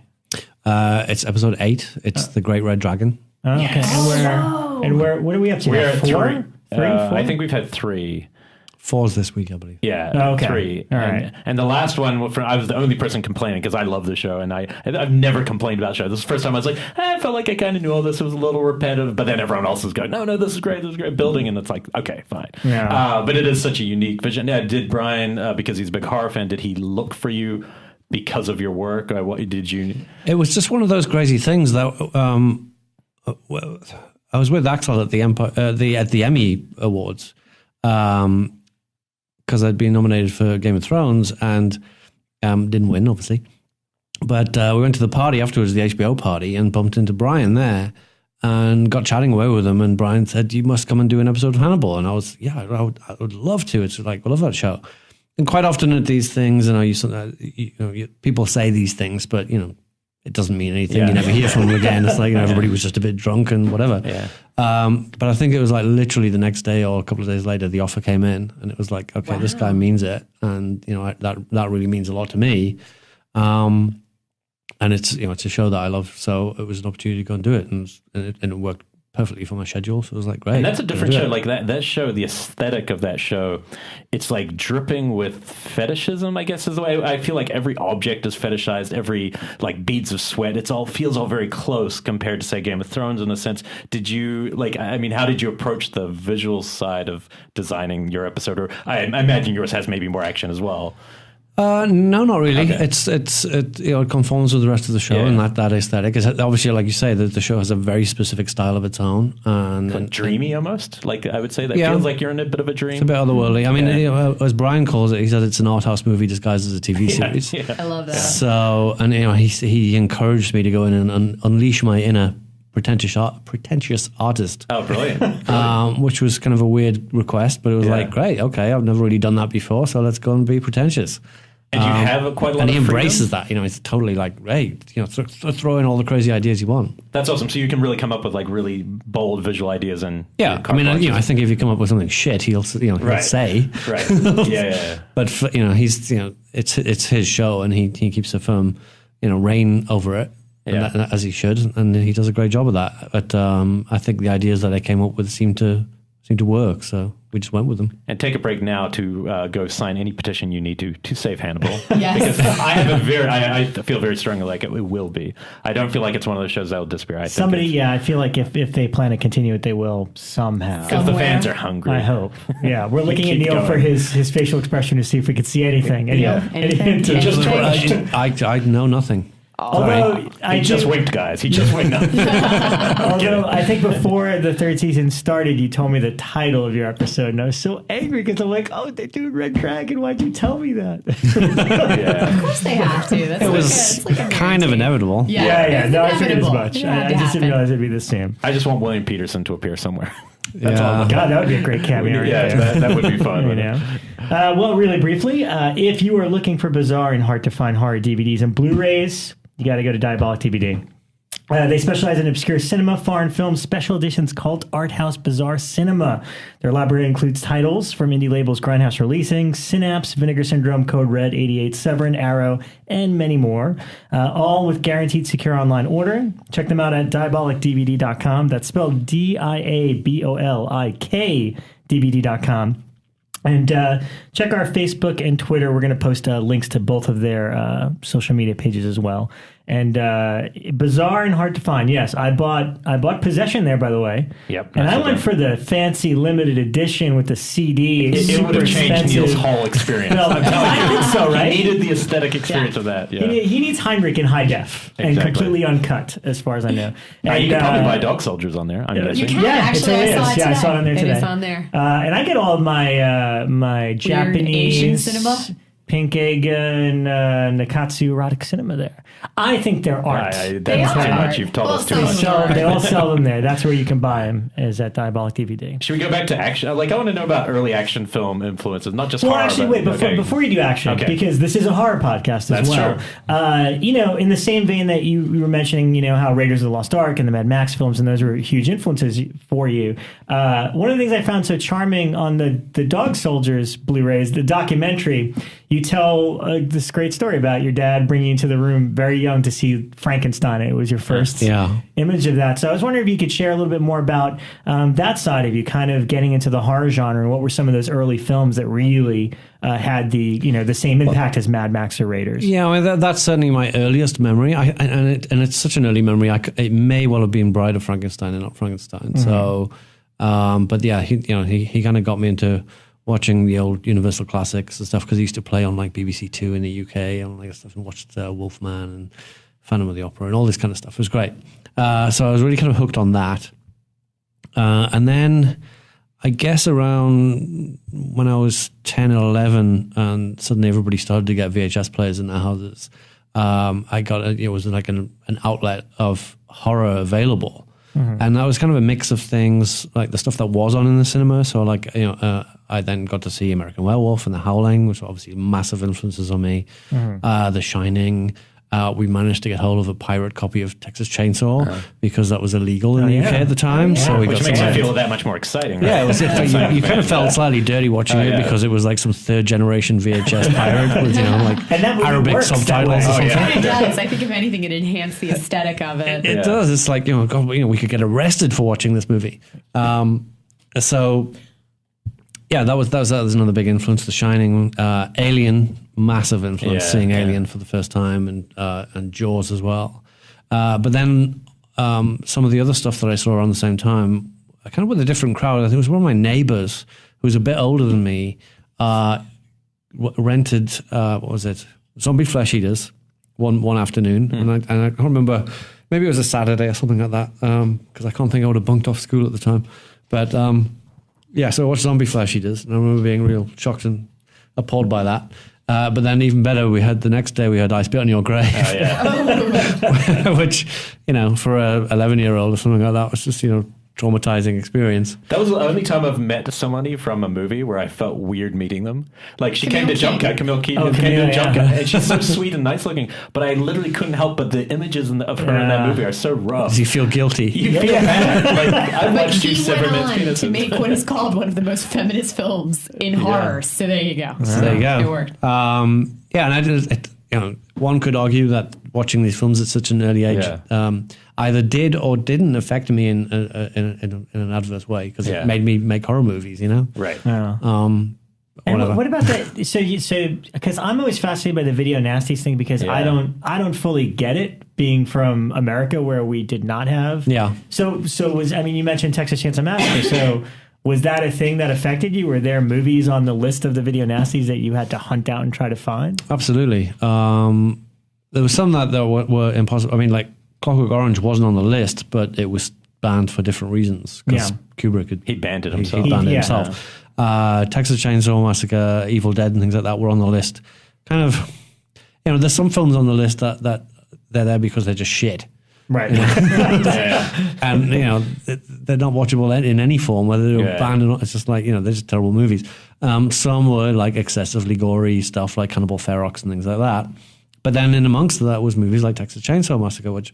Or Evil Dead or something. Or Evil Dead, the panic merchants who started the whole thing just literally just threw everything into the same barrel and had no idea what they were seeing or watching or understanding. Or like The Killer Nun, I think, made it onto the list just based on title alone. Because if you actually watch the movie, it's really quite boring. Were there really any of those that you on. just didn't get to see as a young person because of the ban? Like you actually didn't see till recently, or there's some that I still haven't seen. I mean, it's quite a long. You might have wanted to have seen. Yeah, it's a long list, and I really haven't been bothered to track a lot of them down. There's some that you can't even find There's today. still Like they time. were that bad. So. So I'm happy to not see a lot of them. I've seen the ones that I wanted to see. Right, like Extra. Yeah. People try to tell me it's not on the list, but it's on the list. It's on there in some capacity. It was a fringe band, but British. Yeah, absolutely insane film with the woman giving birth to the adult male. Well, we might as well get this all out of the way. The Dog Soldiers stuff. There's been a lot of talk about it online. I know you've already addressed it, but since you're here, we might as well address it again. I think controversy. I said people are crazy, quite frankly. I haven't seen the movie in a really long time. I can't remember, probably when it first came out on DVD. So I had a vague memory of it, but I got the Blu-ray from Scream Factory and hit all the lights out, and I put it on, and I cranked it. I think I took a screen grab of the opening, and I'm like, about to watch Dog Soldiers. Neil commented, God, I hope it doesn't suck. No, and I loved it. I thought, all things considered, I thought it looked great, and I really... Well, the thing is, the trolls, or whatever you want to call them, they're not wrong in the sense that, yes, it is different from the last version. Right. It's visually it's very different from the last version. But it's much closer to the version that I wanted to make, because and the version that was screened in cinemas, in the UK and around the world, but not here. Except for the Egyptian for 1 week, apparently. Interesting. And the reason I know that is because it's taken from a print that was made 12 years ago in the UK. Has been kept in great condition ever since, and that's the version that we screened in cinemas in the UK. And yes, it was contrasty, it was grainy, it was the blacks were crushed, and that's the way that we wanted it to look. And then the other version that came out is a much more kind of there's very little contrast. There's kind of, I suppose there's more detail in the blacks, but that's not the version that we originally made. Right. Some people don't understand once you crush the blacks, you can't. It's gone. Well, not for if we'd had the negative. We could have retrieved, some information from the back, because we shot it quite bright and then darkened it down. Okay. So the negative would have been the perfect way to do it. But I went on a quest to find the negative, and it seems it's vanished. I couldn't find it anywhere. The distributors, the lab, the producers, nobody's got the negative. So it's gone. So the only way to get the perfect version will be one day when that's found in the nunnery. Yeah, the only way will be from the negative. But and I managed to track down what I believe are the only two existing prints, and got them, and that's what I. And you also shot in Super 16, right? We shot in Super 16. So that for people who don't know about film formats, it's also a lot grainier. It's especially in low level light. Very small format film, blown up to 35, so it's very grainy. And obviously, because we're shooting mostly in the dark, it's even more grainy. And then like you say, it is from the print. The blacks were crushed, so there's no information to be got from them. Yeah. So the blacks are black. Yeah. Right. Well, again, I thought it looked fine, and I mean this as a compliment, not as an insult, but I like that about first films. When you find out it's a first film, you want it to be a little grainy and kind of like, it has. I love that feel. aesthetic for it. I think that's part of it. It's kind of grubby and gritty and feels like an older generation of movie. You don't get grainy movies now. I've always heard that about Fessenden's Habit. That it's not a pristine looking film. Well, of course not. It's his first. It feels as New York. its time. It should be dirty. It's supposed to look gross. But then if we shot it on 35mm, it would look nicer. But we wouldn't have been able to afford to do all the explosions and stuff. It was money well spent as far as I'm concerned. You got to work with Sean Pertwee. That must have been cool. This is very specific. I think I might be the only one in the room who would ask this. Did you get to talk to him at length about Wurzel Gummidge, his father's legacy work? We did, and as he may have done a few impersonations. Okay, good. If you aren't aware of Wurzel Gummidge, you should be. Growing up in New Zealand, that was one of my favorite shows. His dad was also Doctor Who. So, well, he did a great he did a great joke on set, very very subtle. When the scene where we're sewing up his innards or whatever, and he punches Kevin McKidd Kevin McKidd punches him in the nose. And on the second, it's like it was a gag that they made up on the spot. That Kevin punches him, he falls over. Seconds later, he wakes up and he says, "Come on, hit me properly." And Kev punched him and actually hit him on the nose and clicked his nose. And at some point, afterwards, he was like, "Oh, that really hurt." And somebody said, "Is there, can somebody get the medic?" And Sean just very quietly sat there and said, "My dad's a doctor." That's awesome. One thing I thought was really funny, because I saw Descent first. That's how I got on my radar, and then went back to find Dog Soldiers. But if I had been following, I'd find it very funny how you swang from an all-male cast to an all-female cast with these two very different, there's our similarities, but they're also, inverses of each other. Was that a conscious writing decision or did you? It kind of became, when I came up with the idea of doing an all-female cast for Descent, then it became a conscious thing of like, the last one was all guys and this is all girls and it's kind of similar numbers. And is it different working directing a whole cast of one gender is unusual in any scenario? Was it a different kind of set, or you just not really? They drank just as heavily as the soldiers did. That's good to know. The great equalizer. I punished them enough in terms of like the physical hardships of the shoot. It was cold and wet and muddy and miserable, and they came through smiling. They were an incredible bunch. Where did you guys shoot Descent? What caves were those in actuality? In actuality, there isn't a single real cave in the whole movie. That's awesome. It's set at Pinewood, and a couple of miniatures and a matte painting, and that's it. In North Carolina, right? It's set in America. All the exteriors were shot in Scotland. But it was set in America. It's set in North Carolina, North Carolina. Caving country. Is that done usually just for commercial reasons and sales reasons that people want things set in America? Or because you could have just made that a British? No, it could have been set anyway. I set it there because it was a nod to Deliverance, which the whole film is kind of a reference to anyway. Yeah. And that's also kind of big caving country. There's a lot of caves in North Carolina in that area, so it was story appropriate, but also a good in joke. Interesting. I saw on the TV. It's probably my favorite moment in an extra feature in the history of extras. Well before I knew you, the moment where you're walking with the girls, and the girls are all like, "Oh, it's very interesting that we all descend through the vaginal cave," and I couldn't tell if you're joking or if you're serious. Where you go, "It never even crossed my mind." Was that real? Did you really had thought of the symbolic nature of what you were shaping? I don't know if you. On the make, actually, I think on the making of documentary, we see the cave. Yeah, and it shows you. And we kind of once we got this idea into our heads that there's part of it is like, they're going into all these tunnels and let's make it it's like a trip through the human body and all this kind of stuff. And then we thought, well, this should be like the vagina cave. And when the characters says, it's a tight crack, but I could make it through or something like that. And I didn't even get that one. And so our production designer basically went crazy on this cave and designed this huge vagina for them to crawl into, and then went crazy with the KY and made it all kind of slimy and gooey and dripping and stuff like that, and they all crawl into it. Of course, when we actually came to shooting it, you turn all the lights out and they just got the torches and you just can't see that at all. It's just a cave. Right. So all that production design and bizarre conscious. Perversion stuff. It was all up front though. It's not like you had no idea of the... Oh no, we totally... I love that though, because you played it off really well on that. I actually believed you. You had no idea. But I'll tell you this is a kind of a neat thing with horror, because so many of us come to horror through Fangoria or websites. You'll never believe where I came across Descent. Living in New Zealand hadn't come out. I don't even know if it ever came out on theatrically. And I told these guys before that the two films that got me back into horror were House of the Devil and The Descent. And The Descent, I read about in Amy Taubin in Film Comment, the most film snobby magazine that exists. Half the time you read that and you'll never see these movies because they fall through. And she wrote this piece on it, and it had a couple of stills where, Shona McDonald's covered in blood. So instantly I was like, oh, that looks like the kind of horror films I used to love when I loved horror. And I've kind of gone off it because I haven't seen anything like this.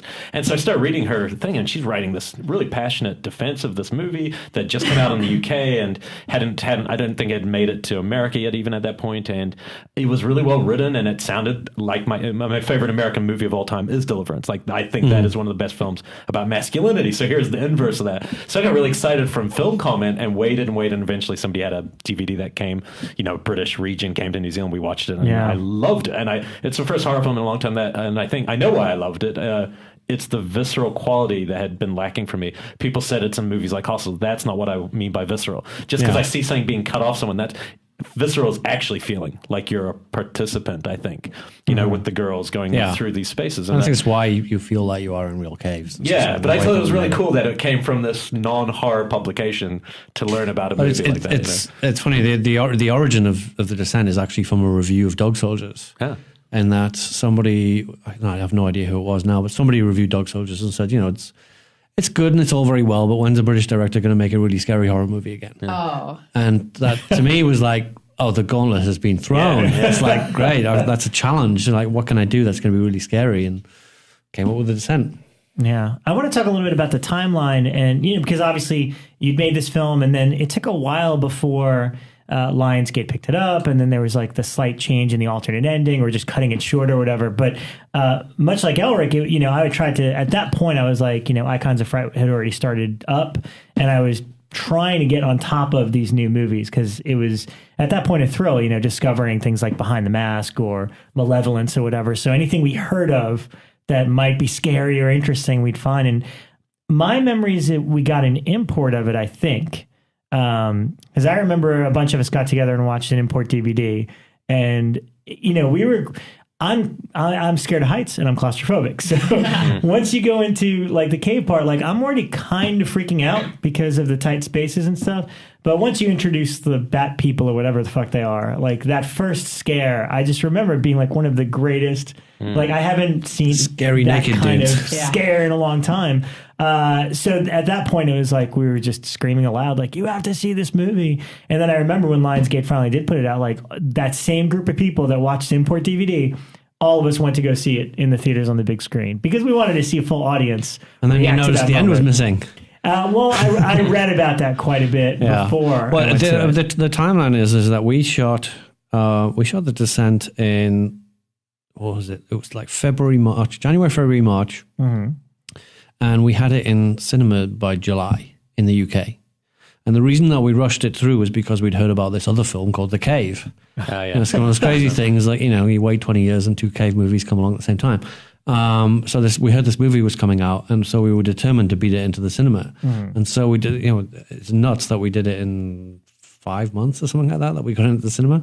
But then, of course, it opened on July 8th. On July 7th was when all the terrorists' bombs went off in London. And the bus exploded and the tube trains exploded and all this kind of stuff. And one of the buses had the Descent poster on the side of it. And it was just plastered all over newspapers across the world, this poster saying outright terror. On the exploded bus, and I got so much shit for it. People saying it was in bad taste, and I was like, I didn't put it up after the bus exploded.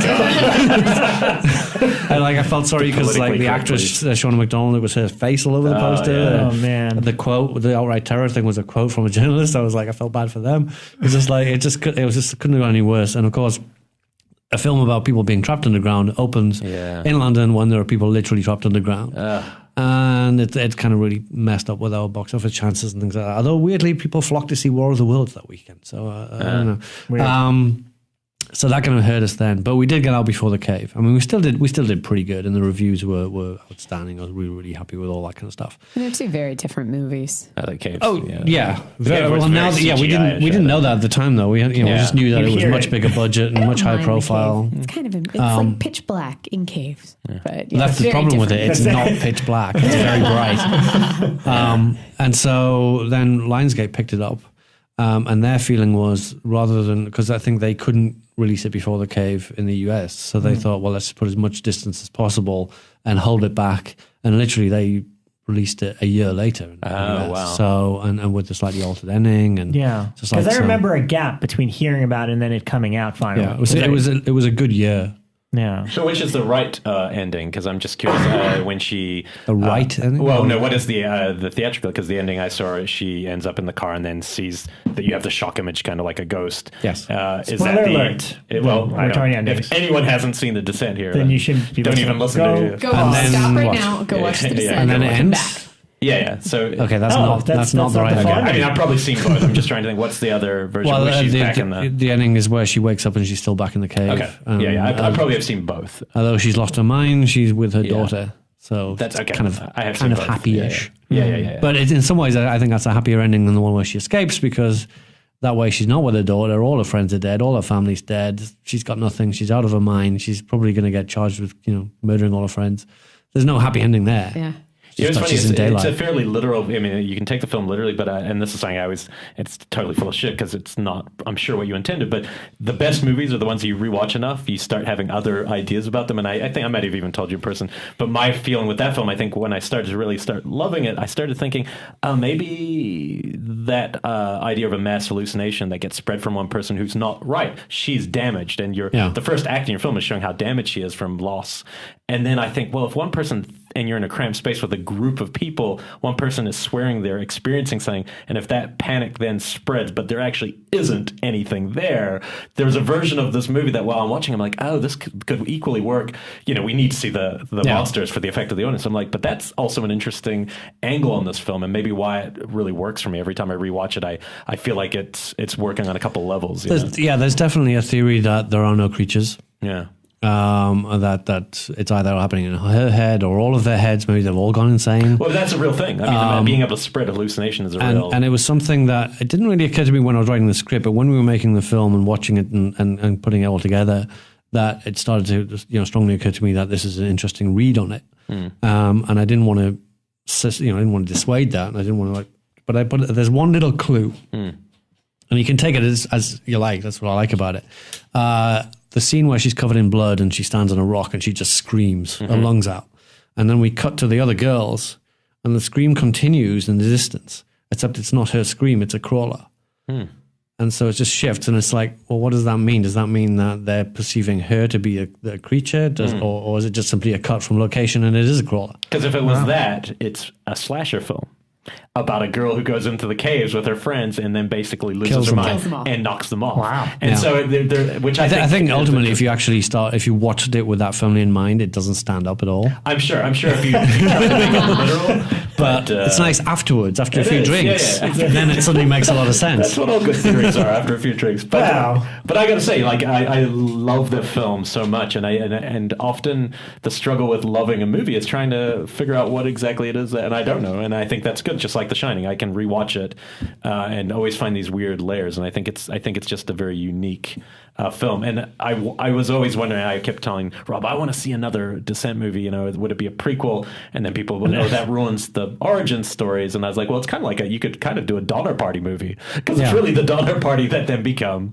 Well, you could do the story of the miners. Because they find the miner's helmet. You could do that story. Exactly. Maybe. And that way you don't have to ruin the thing. But I do think it's with a miner's helmet lying on the ground. Did you contemplate doing the sequel yourself at any point? Or had you moved on too far? No, initially it was like, they said they wanted to do a sequel. And my first response was to say, just dissuade them and say this film, this ending is like how it's supposed to end. That's the end of the story. There should not be a sequel.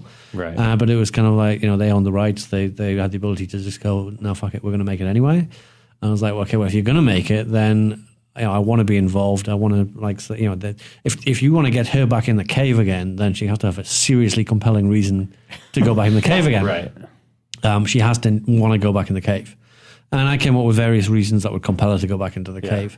And they threw them all out and said, no, she just lost her memory. Like, oh, great. The sequels, Amnesia. And it was pretty much at that point I kind of washed my hands of the whole thing. But yet somebody from your team directed, the editor of the first one did direct it. So at least it was in somebody who was familiar with the world. Yeah, it was. We felt that John, he'd done such an amazing job editing the first movie and felt that he was very, very familiar with the world. And so he seemed like a pretty good choice.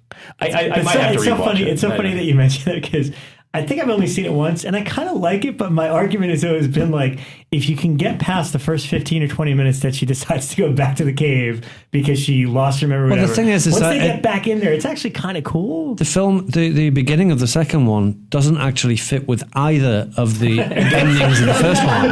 It doesn't fit with the UK or the US ending of the first one. You never saw the third ending?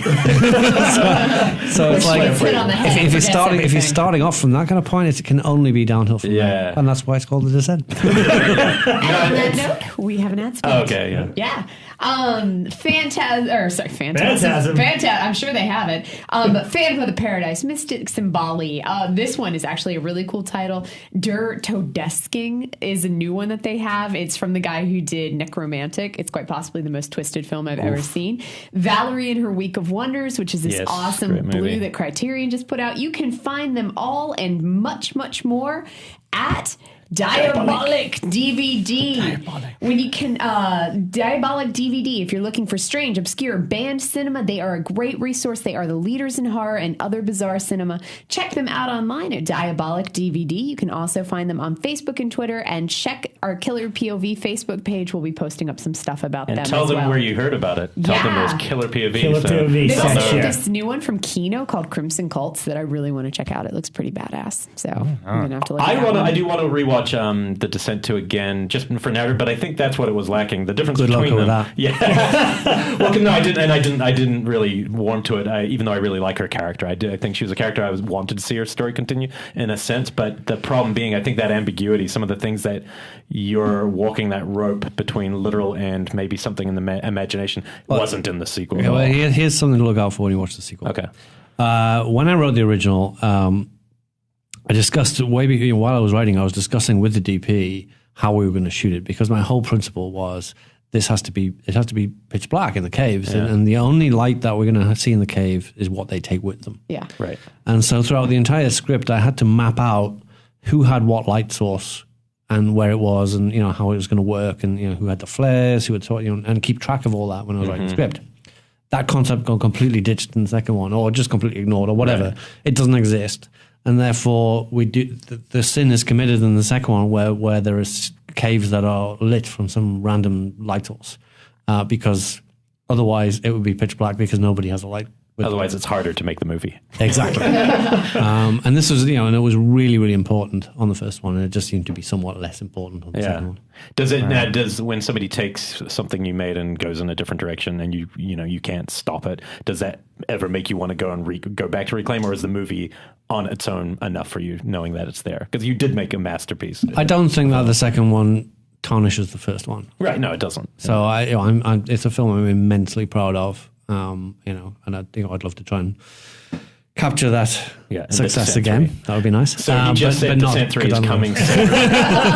Breaking news. You heard it here. But it's kind of, that's Descent 3 would be impossible because Descent 2 exists. If it didn't, then But my pre-Descent idea is pretty cool. We can do pre-Descent. Pre-Descent.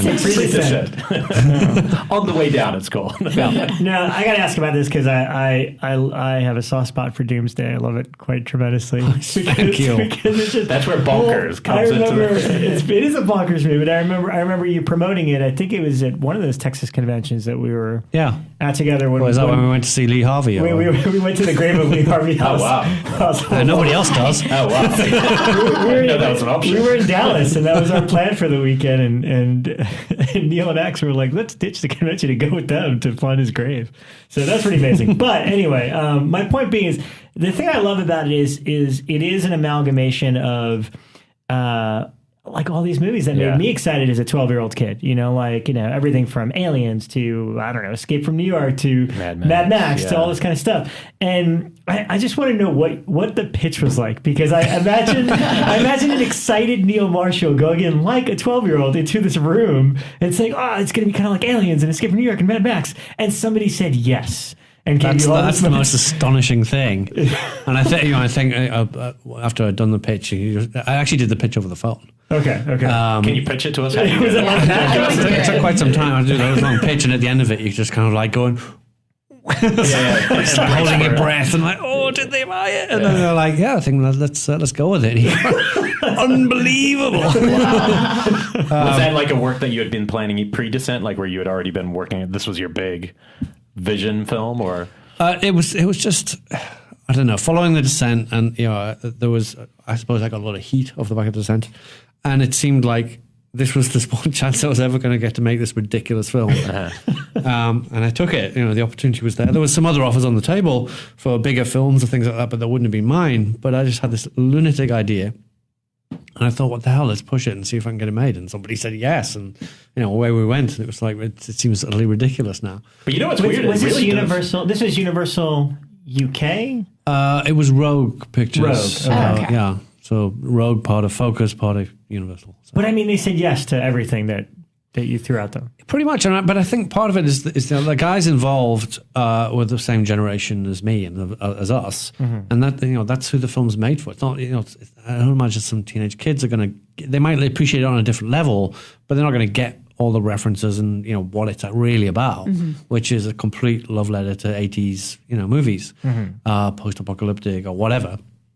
And they did, and everybody really bought into it. And I'm not even sure that maybe they did, but certainly like the rest of the people at Universal and certainly the marketing department really didn't understand what it was at all. Right. Because there's a lot of different, not just tones, but there's also like different, like you'll have the car looks like it's from one time period. It's like a mixture of periods as well, which I think it's all over the shop. Yeah. And I get that it's crazy. I get that it's messy, and I guess that it was a really hard sell, and I still can't believe that anybody actually put money into it, but they did, and I love making it, and I'm really proud of it, even though a lot of people hate it, but also a lot of people love it as well. And so, did it get a theatrical here? Because I think that's one of the problems with it. I get the feeling that that's a pretty big theatrical here. It feels to me, I didn't see, I saw it on DVD. It feels like the kind of movie, I think a lot like the new Mad Max, that if you see that theatrically, it's going to have that impression on you. On DVD, when you're bigger, you're watching a TV and the big set action pieces, it just isn't the same. Yeah. No, I went to.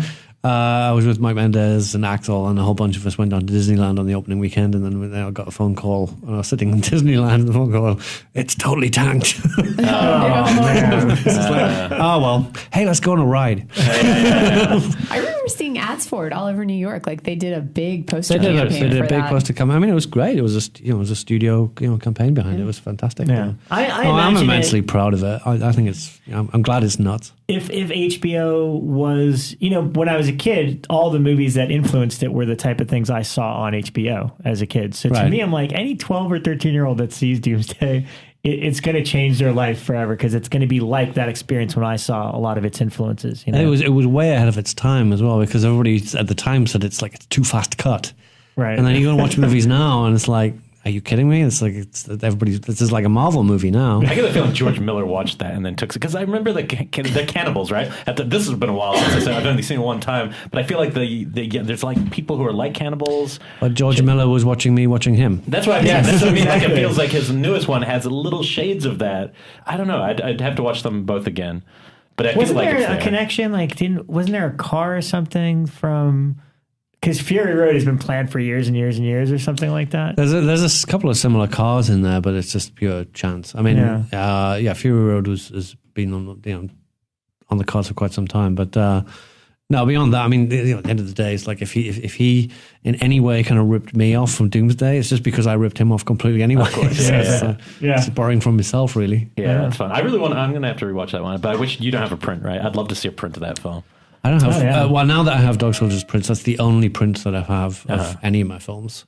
But luckily, I mean, the great thing about Doomsday was it was the first Blu-ray that Universal ever released, And so they really Wow. went to town on making a beautiful job of it, and it looks stunning on Blu-ray. That's so. how I'll rewatch it then. But I think, well, for me now, what works about Doomsday is that it's such a busy film that you can rewatch it because there's so much going on. There's so much that you miss. So, it's well worth watching again. Yeah. I love the humor. I know that main punk guy, like his girlfriend gets decapitated and he still rides around with The head sellotape back on yeah, again. he sews the head back on. And It's Veronica great. Mitra was the lead, right? Yeah. Yeah. Okay, I'm sold. I'm going to rewatch that one first. But weirdly, it was the stunt girl with the head cut off that got way more attention. Everybody, that character Viper, she's only got one line of dialogue. She's in it for 5 minutes, and everybody just raved about the character. I'm like, I can't believe I killed her off. She was like the best thing. Wait, was she on the poster? She was on the poster. Okay, yeah, she's got the black It's the stripe. tattoo. Yeah. And briefly on, because I like Centurion quite a lot too, but I mean, one of the things I find fascinating about your career is you've worked with some pretty amazing actors. I mean, I've been very lucky. Michael Fassbender was not who he is now when he did Centurion, and you not got so him. A great cast on that one. Great cast on. And you had what's his name from The Wire? Yes, McNulty. Dominic. Yeah, Dominic McNulty, West, which a lot of great. people probably watching The Wire wouldn't have known he was. Well, yeah, I mean, so UK. many. I got Dominic. I got like Paul Freeman in a Guy from small Rome. role from Raiders. I got to work with a cast member from Raiders. Oh, cool. Oh, wow. I got Olga Kurylenko, who's absolutely phenomenal in a role where she didn't speak a word. Yeah. And she was always like begging me, "Can I say one thing?" I was like, "No, your character's got no tongue." No. And it worked. It was like, okay, you don't get to speak, but everybody gives a rave reviews for it. Now, were you a big Braveheart fan? Because they're like when Braveheart first I was a came out. huge Braveheart fan when I first came out, and then when I stopped to think about it, and I sort of thought it was like so. Well, it's so like anti-English, unbelievably anti-English. But historically, it's completely wrong. Right, It's all over the shop. But emotionally, that's where it got us. Emotionally, no, it did. No, It's a great piece of filmmaking. Yeah. And Gibson, I as loved it when a it came out, director, is phenomenal. As an action director, amazing. Apocalypto. Whew. Oh yeah. Are you born in the Scotland or England? I'm English through and through. Oh, you're English through and through. Okay. Yeah. Because there was rumors before you got here that you were I know. Scottish. There Yeah, you are said rumors Scottish. flying around. I don't know why, but Yeah. I guess okay. Like Dog Soldiers is set in Scotland. That's why. There you go. The Descent was shot in Scotland, but set in America. Doomsday is set in Scotland and shot sometimes in Scotland. Centurion is all set in Scotland. So, you I can see why yeah, people I mean, might no, I get the already. I idea. actually thought you were Scottish too. I must say. So we're squashing that rumor. Close from Newcastle's close to the border. But you can still stomach whiskey.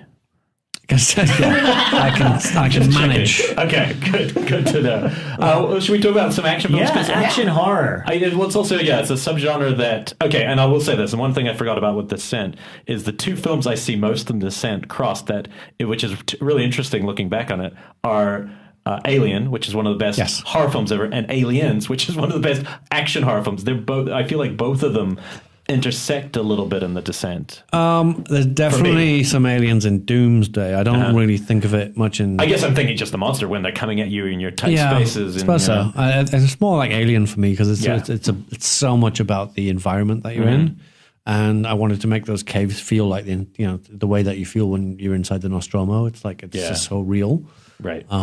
So that was a big influence. That one, and of course, Deliverance.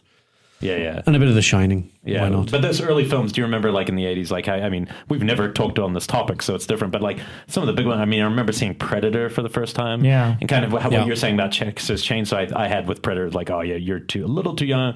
We shouldn't watch him. We watched him. It was just like the greatest experience. Like you just were so, like, your heart's thumping and you're excited and the monster's amazing. And amazing Arnie. Yeah. Well, we got so, I mean, the 80s, we got so lucky with monsters. You know, everything from Alien to American Werewolf to Howling to Predator to Harry and the Hendersons was like still an amazing creation. Yeah, I think with you were saying action horror, the Aliens is kind of to me the quintessential combination of the two genres, and I mean of course sci-fi as well. And then it's interesting because this has been an ongoing battle with Brian Collins for all these years. Is he would he did Horror Movie a Day, and he refused to review any of the Predator movies because he's like, it's not horror, it's sci-fi, and it's like but it's a monster. It's a monster it is movie. a monster in the woods. So I say it's horror, action horror. I say you it's can call it both. whatever you want. Sci-fi, Yeah. action, horror, whatever. I mean, if it involves an alien is a monster, so we can technically say that that's horror. it's also in the tone. Like, if Yeah. something's invisible and creeping up on you and you're meant to be scared, horror. Yeah. Not action in those moments, you know, Yeah. and it has those moments. Is the Thing a horror movie or a sci-fi movie? Yeah. I think it's horror both. to me. It's both. Yeah, it's both, yeah. yeah. I So- put that's on my list. That's action horror because it's right there. No, on my I list. generally like anything like this sort of cross genre stuff. I like mixing it up. Yeah. I don't think you have to stick to one genre. Yeah. We had done several episodes a while back. We did an episode with Jacob Gentry about sci-fi horror. Yeah. And I always, I guess, thought this, but it wasn't until he said it, how the original Terminator is a slasher movie in disguise. Yeah. It's just, it's a nonstop killer that goes after, like, you know, and it's very violent. And I'm like, oh, that's actually very accurate. It's totally a slasher movie. Well, you know who's the closest to you in mixing up genres, but also having a lot of action in his horror is, I mean, easily, and I wouldn't say your styles are the same, but in terms of that approach, it's Carpenter. I look at Carpenter's filmography, I'm like, Jesus, like half of them are action films Yeah. with a little bit of horror. They Live you is know, like pure action. Most of them, literally, Yeah. most of his films are action Oh, films. actually, Ghost of Mars is. I mean, I know they give me shit for this, but I don't. like. Oh, I Ghost of hate that Mars. movie. Yeah, I he despise does. it. I like Ghost of Mars. It's a terrible movie, but I think it's fun. it's actually harder to name the ones that aren't. I mean, Halloween and the Fog, maybe Halloween, Fog, and maybe a little bit of Prince Darkness. The others are all. And, Yeah. Did you were movies like Big Trouble influential when you Oh, saw them? yeah. Okay, yeah, I figured. Yeah. Yeah, so much so, and Again, ahead of its particularly, time, right? It's Yeah, too- ahead of its too- time, yeah, too particularly early. in terms of like that the hero is really the sidekick, and Yeah. you know, playing around with those kind of ideas is the hero who's actually just hopeless. Yeah. And I love all that stuff. Heroes actually fail at what they do, but Were there any particular? Was Carpenter a big influence just in terms of film watching early on? massively. Was Yeah, there I any mean, particular? Precinct 13, Uh-huh. Silent Precinct 13, Yeah, massive influence on Dog Soldiers, the Siege Yeah. movie, obviously. And the rest, The Thing, Prince of Darkness, The Fog, another massive influence. I mean, The Fog, my episode of Tales of Halloween is kind of like, it's obviously heavily influenced by Carpenter. Oh, cool. Set In in a many prison, ways. right? Huh? It's set in a prison, right? No. For some reason, I thought it was. Sorry. No, there's a sequence in a police station. That's it. Okay. That's why. But it's a little bit like Jaws. It's a little bit like it's got bits of The Fog. I mean, well, Adrian Barbeau's obviously in the thing, and it's got a bit of it's definitely Halloween 3, massive Halloween 3 references in there, An awesome film to reference. and Halloween, of course. Yeah. But yeah, hugely inspired by Carpenter and Joe Dante as well. Oh yeah. Well, I remember we shared a connection that not many humans get to share. We won trivia together once, and somebody asked me after, like it was long after. Rare time. No, but so I remember somebody asked me, like, you had Neil Marshall, he must have gotten them all right. And I said, I thought for a second, I go, I actually think he only said got one word in the whole night, but it was right, and I think it won the night, and it was and the answer was Gremlins. so I said, if you're not going to talk a lot, that's the way to go. Yeah, I struggle with the horror trivia. I mean, that really is kind of deep, gnarly stuff. But yes, when it comes to weird 80s casting in genre movies, I got that one. What was it about his work? Because Joe Dante, I think a lot of us really responded to his work, and they seem very specific to the 80s. What was it about that? Because it's often kind of comic in tone as well. I think that's it. I think he has a really quirky sense of humor, and I think that really taps into my own kind of UK sense of humor, which is kind of dark and twisted. Yeah. So yeah. Were you influenced by much UK cinema? I mean, I think one of the first things me and you ever spoke about was the films of Nick Rogue. Just off the cuff, we were talking about how we had appreciation for his work, but definitely Nick Rogue. I like the Carry On movies. Oh, really? Oh, interesting. Carry On Screaming. It's great. I didn't know that one. I've never seen that. I've only seen the sex farce one. Yeah. Carry On Screaming? Carry On movies really didn't cross the Atlantic at all. No. They're very, very kind of British, bizarre sense of humor. But there's one of them, because they basically parody a whole bunch of genres. There's like Carry On Cleopatra, and there's Carry On Cowboy, and one of them they did Carry On Screaming, and it parodies the horror genre. But they filmed it on kind of a lot of like Hammer sets and like really good sets. I think maybe there was a Jekyll and Hyde movie or something had just been made at Pinewood, and they basically just moved in and used their sets. Oh, interesting. And so it looks really authentic, even though it's completely daft. I've never even heard of this one. Oh, That's interesting. They've got a kind of everything's in it. There's like a Frankenstein thing. There's a vampirella kind of character. There's a werewolf guy who does he jumps behind the furniture and comes out as a werewolf, and that's exactly what I did in Dog Soldiers because we couldn't afford the transformation. So I was like, I'm doing the Carry On Screaming one. Links to Hammer, yeah, obviously. Yeah. So Hammer was something you watched early on when you were young? Definitely, yeah. So it was always on television. Yeah. We also, like in the UK, we had the TV series, The Hammer House of Horror, which was like kind of a branch. It was a later version of Hammer in the 70s that they went into television and did these kind of hour-long specials, and they were all terrifying and awesome. And that was my introduction to Hammer. Have you looked into being part of the new Hammer? Because I know Ben Wheatley's doing something for maybe Captain Kronos, maybe, or something. I've certainly thought about it. It's kind of like when I was living in the UK, we were kind of like nagging them, saying, look, there's a generation of new horror directors out there. Just invite them all in and give them, free reign to your catalogue, and you'd get some amazing movies out of that. But that's not the way that they want to go. That's a shame. They're doing a different kind of route, and we haven't found anything. Well, see, I thought that they were going in that way. As soon as I heard his name, because he is an offbeat filmmaker, I thought, maybe they are, because the first couple weren't great from them. Whatever it was, Wakewood wasn't that bad. No, Wakewood was interesting, but that wasn't really. Those things that there was the Lodger. The Lodger, whatever it was, kind of just generic. And then they did. Did they do Woman in Black? They did Woman in Black. They did Woman in Black, but I'm sure that made a bundle of money. Yeah, that did very well. I didn't think it was great, but at least it made the money. Yeah, I don't know. I think it's interesting. Not so good. Yeah, there's just so much interesting stuff that you could do with those titles, like you say. Well, don't give up on it. I think that'd be a cool synergy. Let's do another Captain Kronos or something. Yeah, it'd be offbeat. But what were some of the other action films that you guys? I mean, and you guys as well. I'm curious what, because it seems like it's the 80s for all of us, right? Yeah. Well, it's things like the Wild Geese. I don't even know that what one. Is don't know that one? Is that a British one where the Navy? It's Richard Burton and Richard Harris and Roger Moore and all these like great 70s stars did this film about mercenaries in Africa. Severin put that out. I've seen the cover of it, but I've never watched the movie. I have a copy of this and have never watched it. It's a real kind of boys' own kind of movie. It was a big hit in the UK in the 80s. A film called Who Dares Wins, which was kind of about the Iranian embassy siege. And so about the SAS and stuff like that. So like there's sort of British action movies at that time with those kind of things. Right. It's not necessarily the great. And of course the Bond movies. I mean the Bond movies is everything. I grew up... the movies that I grew up on action-wise that inspired me the most was like going from Star Wars. I'm trying to think like in the late 70s what the first films that I saw in the cinema were kind of Star Wars, Convoy, A Bridge Too Far, The Spy Who Loved Me, and Raiders, and then into Raiders of the Lost Ark, and that's pretty much your whole filmography. As soon as it got to like 1980, it just kicked off after that. It becomes a whole different. Yeah, I mean, and one no one's mentioned yet that I think all of us would probably agree is Near Dark. In terms of vampire film. The first time I met you, and I don't even know if we have to cut this. First time I met you was at a barbecue where that was on the cards as something you might do back then. It was. I did a script of the. You actually wrote it? I wrote a script for a remake of Near Dark. I was quite proud of it. Actually, had some good moments in it, but sadly, just never came to pass. Yeah. And do you still own, like in that situation? Is that something that's been sold and you don't have rights to it, or is that something you still have?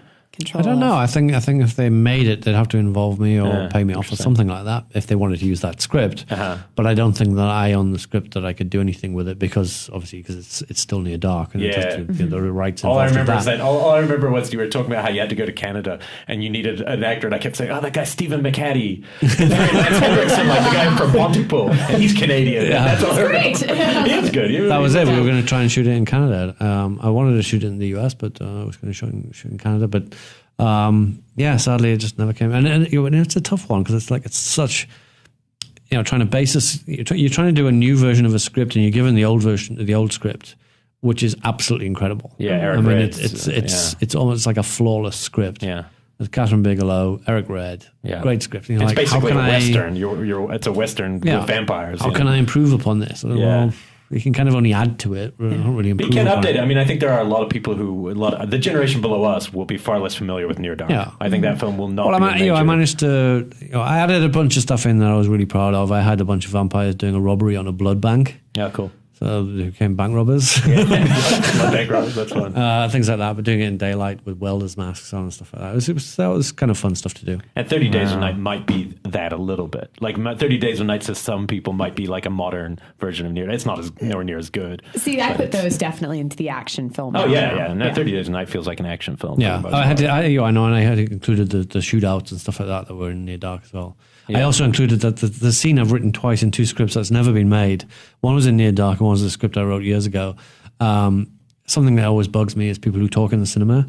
And both I've written 2 scenes in films where, in this case, it was like the first one was a hitman who goes to the cinema and like kills somebody for speaking, talking during a movie. And in the Near Dark script, it was the vampires go to the cinema and I can't remember what they were watching. They were watching some cheesy horror movie anyway. And there's some girls like laughing and stuff like that, and they rip their throats out. It's like, it's kind of, this is wish fulfillment. But there's some modern ones like The Purge. I feel like you would kick ass in a Purge movie. Mm-hmm. I feel like they need a little more imagination in the series. I don't feel like the imagination's there. There's some decent action in the last one, I thought. The new one, Purge Anarchy, was a lot of fun, but it was very kind of reminiscent of Escape from New York. Yeah. Mm-hmm. Which, again, was massive inspiration for me. Yeah. Now, because I don't know at the status you're at now, because you also write, and that's unusual for some directors, and some people might not know that about you. They might see your name pop up in Game of Thrones. Does that, are you going around still writing specs and pitching them, or I know you started your own company now? Yeah. The new company is primarily about TV stuff, and I'll be working with new writers on that, and I'm sure I'm going to be sort of chipping in ideas. But film-wise, I'm constantly kind of trying to write scripts and completely failing to. But I have a whole bunch of ideas that I want to write, and I still want to write my own scripts. I don't know. That's not excluding the idea that I'll make movies based on other people's. I have ideas and I need to write them. Yeah. So if you had, and this is the number one question I wanted to ask you today, because what I love about you, I feel like you could make the biggest movie. Unlimited budget. Yeah. Anything you want to do. What is the movie? Anything. 200, 500 million, I don't care. What if you could do anything? Would it be a Bond film? Would it be you just carte blanche? King Kong. I'd seen your name on a King Kong sequel once. What would it be if you could? That did get written. That was actually the Skull Island prior to the Skull Island that's being made. My dream project is a script that I have. It wouldn't need 200 million, but it would need a few. And it's kind of it's the first part of a trilogy, and it's a hybrid of kind of James Bond, Indiana Jones, and Die Hard. Oh, wow. I like it. In a kind of World War II setting. Oh, wow. And it's an original idea. It's an original idea, yeah. Oh, cool. And that's my absolute dream project. And you've written the first one, not the whole. Action sequences in, yeah. And is that something you've already pitched out there into the world, or a few times? Okay. Yeah, I haven't had much luck with it so far. I have $200 million on the table. This could have been a lucky there you go. meeting. I don't know if you know, I have a coffee shop. I'll liquidate that sucker. There's $5 for you. Oh, that's cool. No, I mean, and the Bond films. How do you feel about the new Bond cycle in terms of both the Bond and the kind of movies there? Because it's very different. It's much more based in the real world of a Bond. How do you feel about it? What's your favorite? It's based in a world. I don't know if it's based in the real world. Well, okay. It's based in a different world. Yeah. What if I was to do a Bond? Well, no. First, I'm just curious. What's your favorite Bond, and what do you think of this new incarnation? Bond, as in who played it, or best Bond movie? Both. George Lazenby, right? Come on, he could be honest. Well, he's in one of the better movies. Absolutely. Yeah. And I think he's pretty good. I don't think he's up there with Connery, who nailed every facet of the part. He could be ruthless, but he could also be charming, and he could be funny. Whereas some of the others have kind of split off into different factions of that. I think Dalton's hugely underrated. Yeah, yes. And as action movies, they're very good. Both of his movies are good. Yeah. Craig, I love Casino Royale. I think it's fantastic. Yeah, me too. But I honestly think that the last two have not been great. Okay. The last one had moments. The one before it was not good. Quantum of Solace is not a good. It had moments. I won't say if they were good or bad. How would you have gone behind Sam Neill? We talk about it a lot, but he was when Dalton got it, he was up for it. Yeah. No. As one of the bigger possession fans. Sorry, no, I'm a huge fan of Sam Neill. I think he's fantastic. He'd be a great villain. Awesome Alan Grant. He'd be a good villain. Great villain, yes, but I don't think he'd make a Bond. Okay. I mean, I don't think there's anybody out there who'd make a good Bond yet. Okay, so when Clive Owen, because I remember when it was on the table for Craig, I was really a big Clive Owen fan at that time, especially, Croupier and things like that. I was like, I saw, but maybe his two. Have you ever seen Clive Owen run in a movie? That's actually a good point. He's He did play it, though. He's too gangly. He can't be Bond. Okay, so okay, you get to cast Bond tomorrow. Who do you cast? No, I'd want to meet a lot of people and see who's good. I don't think that anybody out there fits the bill. I can't remember. I thought maybe it's the Pink Panther, but Clive Owen cameo is uncredited in a movie, and he's totally just playing James Bond, and it's amazing. Yeah, I'm pretty sure it's the Pink Panther. But it's kind of like Craig in Layer Cake was totally auditioning for Bond in the movie. It's like but I mean, he was a left field choice. So he didn't look like Bond at all to me. And no, he was a left field choice. He was, and it worked in Casino Royale. It was beautifully written, beautifully played. It's a great movie. Directed by a Kiwi. Yeah, I wouldn't say that's necessarily my favorite Bond movie. Yeah. I still got a soft spot for Spy Love Me because it was the first one. Oh yeah. And the skiing off the cliff is a great moment. How do you feel about Roger Moore? I think he's hilarious. Yeah, it's a very different experience, isn't it? But then you watch Spy Who Loved Me and it's like it's funny and it's daft or whatever, and then when he shoots Stromberg at the end, it's like he suddenly becomes Daniel Craig because he shoots him like 10 times or something. He's like, I'll shoot him again and again and again and again. I'm gonna hit him again and again and again. And he's like, whoa, Rog, calm down. Yeah. It is weird. Yeah, it's a weird series. I'm very curious if we'll keep at some point they'll have to just give it a rest before you reinvent it. You would think, but I guess it goes through changes all the time. But I suspect the appetite is always going to be there for one form or another. Maybe we're going to have a comedy Bond again. That's not something I doubt it. Well, yeah, we had Austin Powers. So. In terms of I made a list of some action horror hybrids and stuff because the weird thing is most things that we consider action horror have sci-fi elements like Aliens and Predator and stuff. The closest attempt, I think, that anyone's ever done to try to just make it a straight action horror film is probably the two Grindhouse movies. The Planet Terror and Death Proof are kind of like, I think about it like there's no sci-fi elements really in either. One's partially zombie movie and the other is like Planet Terror kind of feels sci-fi because of the words planet. I guess. But I mean, it's still a zombie movie technically. Yeah. And then, Death Proof is you're slashing over the car. Well, I suppose if you're going like zombies, then you've got like World War Z. World War Z. But Dawn of the Dead is Dawn of the Dead 2004, for sure. Both are action films. Rodriguez as well. I'd throw in Dusk Till Dawn. Yeah. Then, we got the vampire hybrid there. And then in terms of other fantasy sci-fi stuff, like obviously Starship Troopers, I guess. I love that movie. And it feels more sci-fi, but you're right. I mean, it's my favorite is Maniac Cop 2. Not the first one. 2 has got some amazing action sequences in it. And, it's a killer. Well, what about the Blade films? Oh, I was going to say the Blade films are really the action. I suppose if you've got like vampires or whatever enemies that can like move kind of fast, then you can you can put it in. Well, 28 Weeks Later feels like a real action film. Whereas 28 Days Later didn't. It felt, I mean, somewhere in between. I'd say 28 Days Later did as well. Especially it had moments, but 28 Weeks is much more of an action. Yeah, 28 Weeks starts that way, but by the end of 28 Days, when it's a siege on that like mansion or wherever the fuck they end up, when they're inside and the zombie runner and creatures are breaking in, then it becomes like a true action film. Yeah. Weeks does have those scenes though, and then there's those the Night Watch and Day Watch movies. They're pretty good. The first one was really fun. After that, I got a little too surreal, I guess. But the first one was interesting. I was a big fan of the first Mummy film as far as action horror go. Like I had a lot of fun with it, and then by the time the second one rolled around, I was like, oh no, it's The Rock and Abs. I don't remember them at all, but I just remember not really liking them, but because I thought they were cheap, like Indiana Jones ripoffs. I can't remember. Brendan Fraser definitely was. Yeah, they were way more Indiana Jones than I would never consider them to be horror movies. They're very kind of cheesy and over the top acting. I mean, it's Brendan Fraser. And you love National Treasure. I do, but it kind of fell into that same National Treasure vein, and it definitely had this kind of almost like I wouldn't even know how to describe it, but it had a very old classic storytelling quality to it that for some reason it was fun cinematically. Listen, only the first one. 2 words: Scanner Cop. I'm just saying, it's a great one. Well, aren't they doing all the Universal? Isn't that the idea to do a kind of more action based films? And here's the thing: when it comes, if we're going action horror, like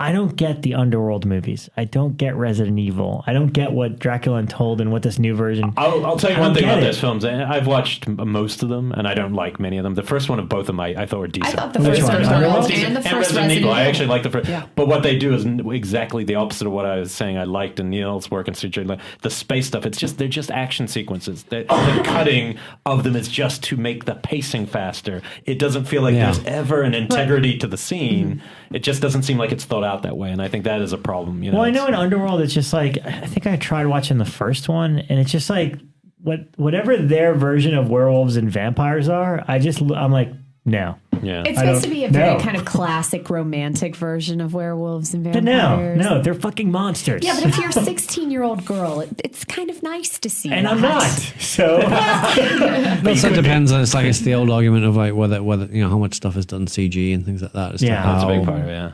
Yeah. I don't get. I don't think I've ever got scared of a CG monster. No, never. Like in any No, not at all. Maybe the T-Rex in Jurassic Park. Yeah, I was getting Jurassic Park, the first one. Maybe a little bit. But again, it's because of the build-up of the director as the use of space. Start on a cup and have the water bouncing, because that's the build-up, not the actual monster. The monster is the payoff, not the build. Then the goat. There's it's comes in stages, definitely. Yeah, some of it's definitely lacking, I think, from some of these modern horror films. Do you get sent stuff like? Do they send you a bunch of scripts that are just like, oh, this is action horror, so it's perfect for you, and you're just like, ah? Actually, not a lot. Okay. No, there's some action stuff comes in, but. It tends to be all the same stuff. It all wants to be James Bond or Bourne, or it's also like this agent is doing this, that, and the other. Or there's so much of that at the moment. Right. Very little action horror. We're missing out on that, I think. Yeah, besides The Purge, I can't think of anything recent that is really clearly action horror. And even The Purge isn't really horror. Yeah, The Purge Anarchy is an action movie. It's really Punisher action. It's not a horror movie. Yeah. What about Marvel, like the Marvel worlds? Because it is obviously a lot of CGI. Are there any worlds and characters that when you watch those movies, go, I could tackle that. I think I could do a good version of that, something in that world?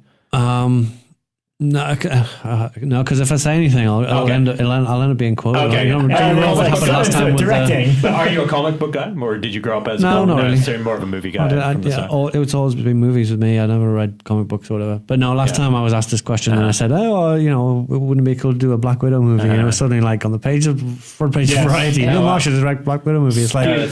Yeah. Well, there was Constantine, which was, character. And I thank you for at least getting the character right in terms of hair color and all.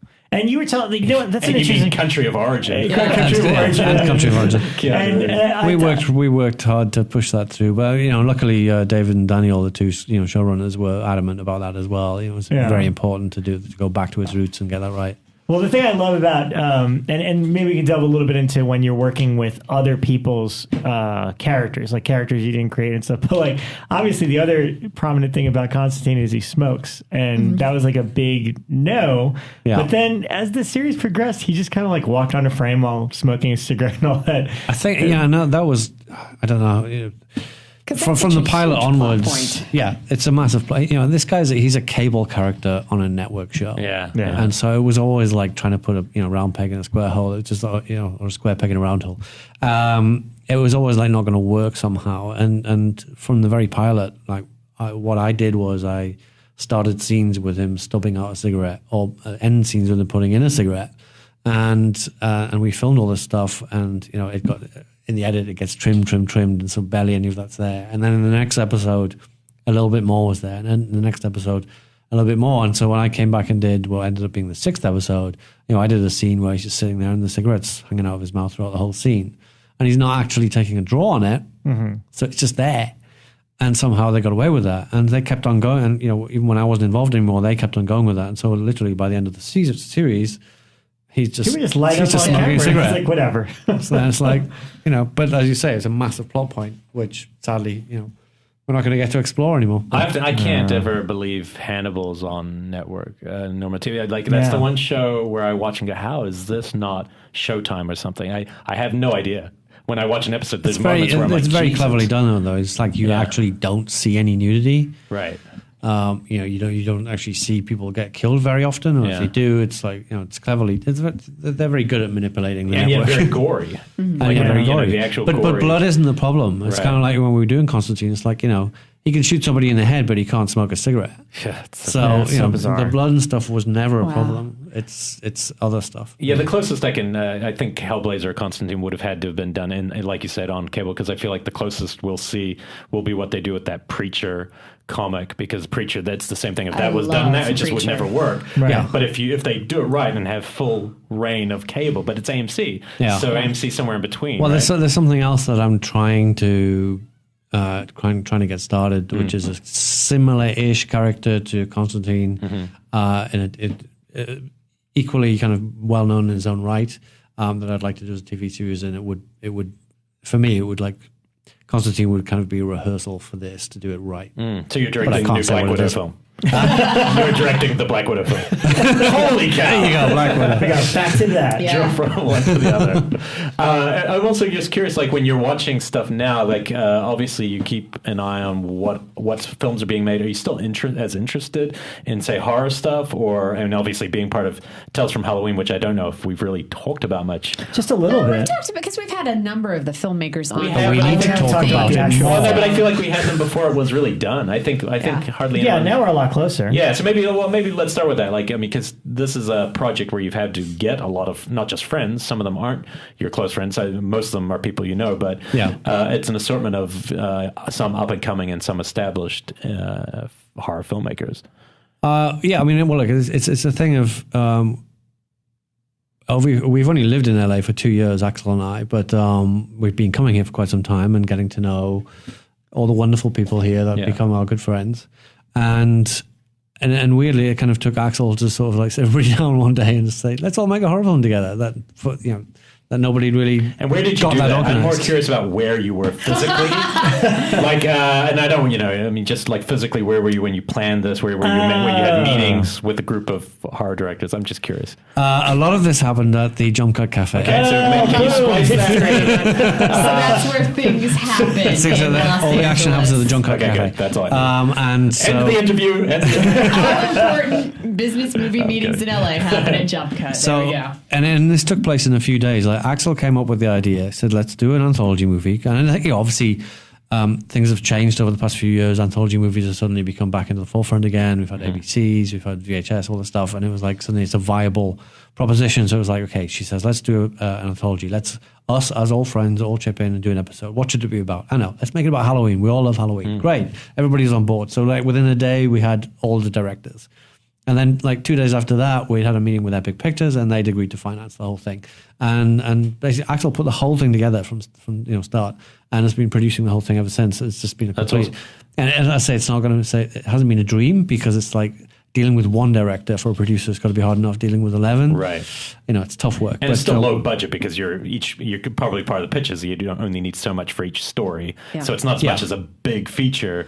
But it's kind of moved along the way. I mean, we went in with this kind of ideal figure of like every film would be made for this much money, and then realizing that actually none of them could be, and then slowly working around that. But we got them all shot.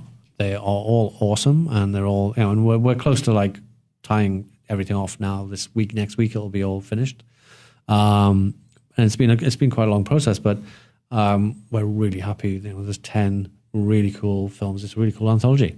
It's premiering at Fright Fest, right? Is that the first? No, it's premiering at Fantasia Montreal. Okay. And then I'm not sure. There may be some other screenings in between, and then it's going to be the closing film at Fright Fest, August 31st. And your 3 Killer POV hosts may appear in it in some capacity Maybe. several times. I may appear in it 2 or 3 times. I'm in actually. segments. I was off the frame every time, because I was Well, dressed that's like Santa. That's like one of the wonderful things about it is it's just become such a kind of community effort. Like everybody's been chipping in, everybody's been appearing in it or helping out in some way. I mean, the cameos and things in it is nuts. I mean, I've got Joe Dante in mine. Oh, that's awesome.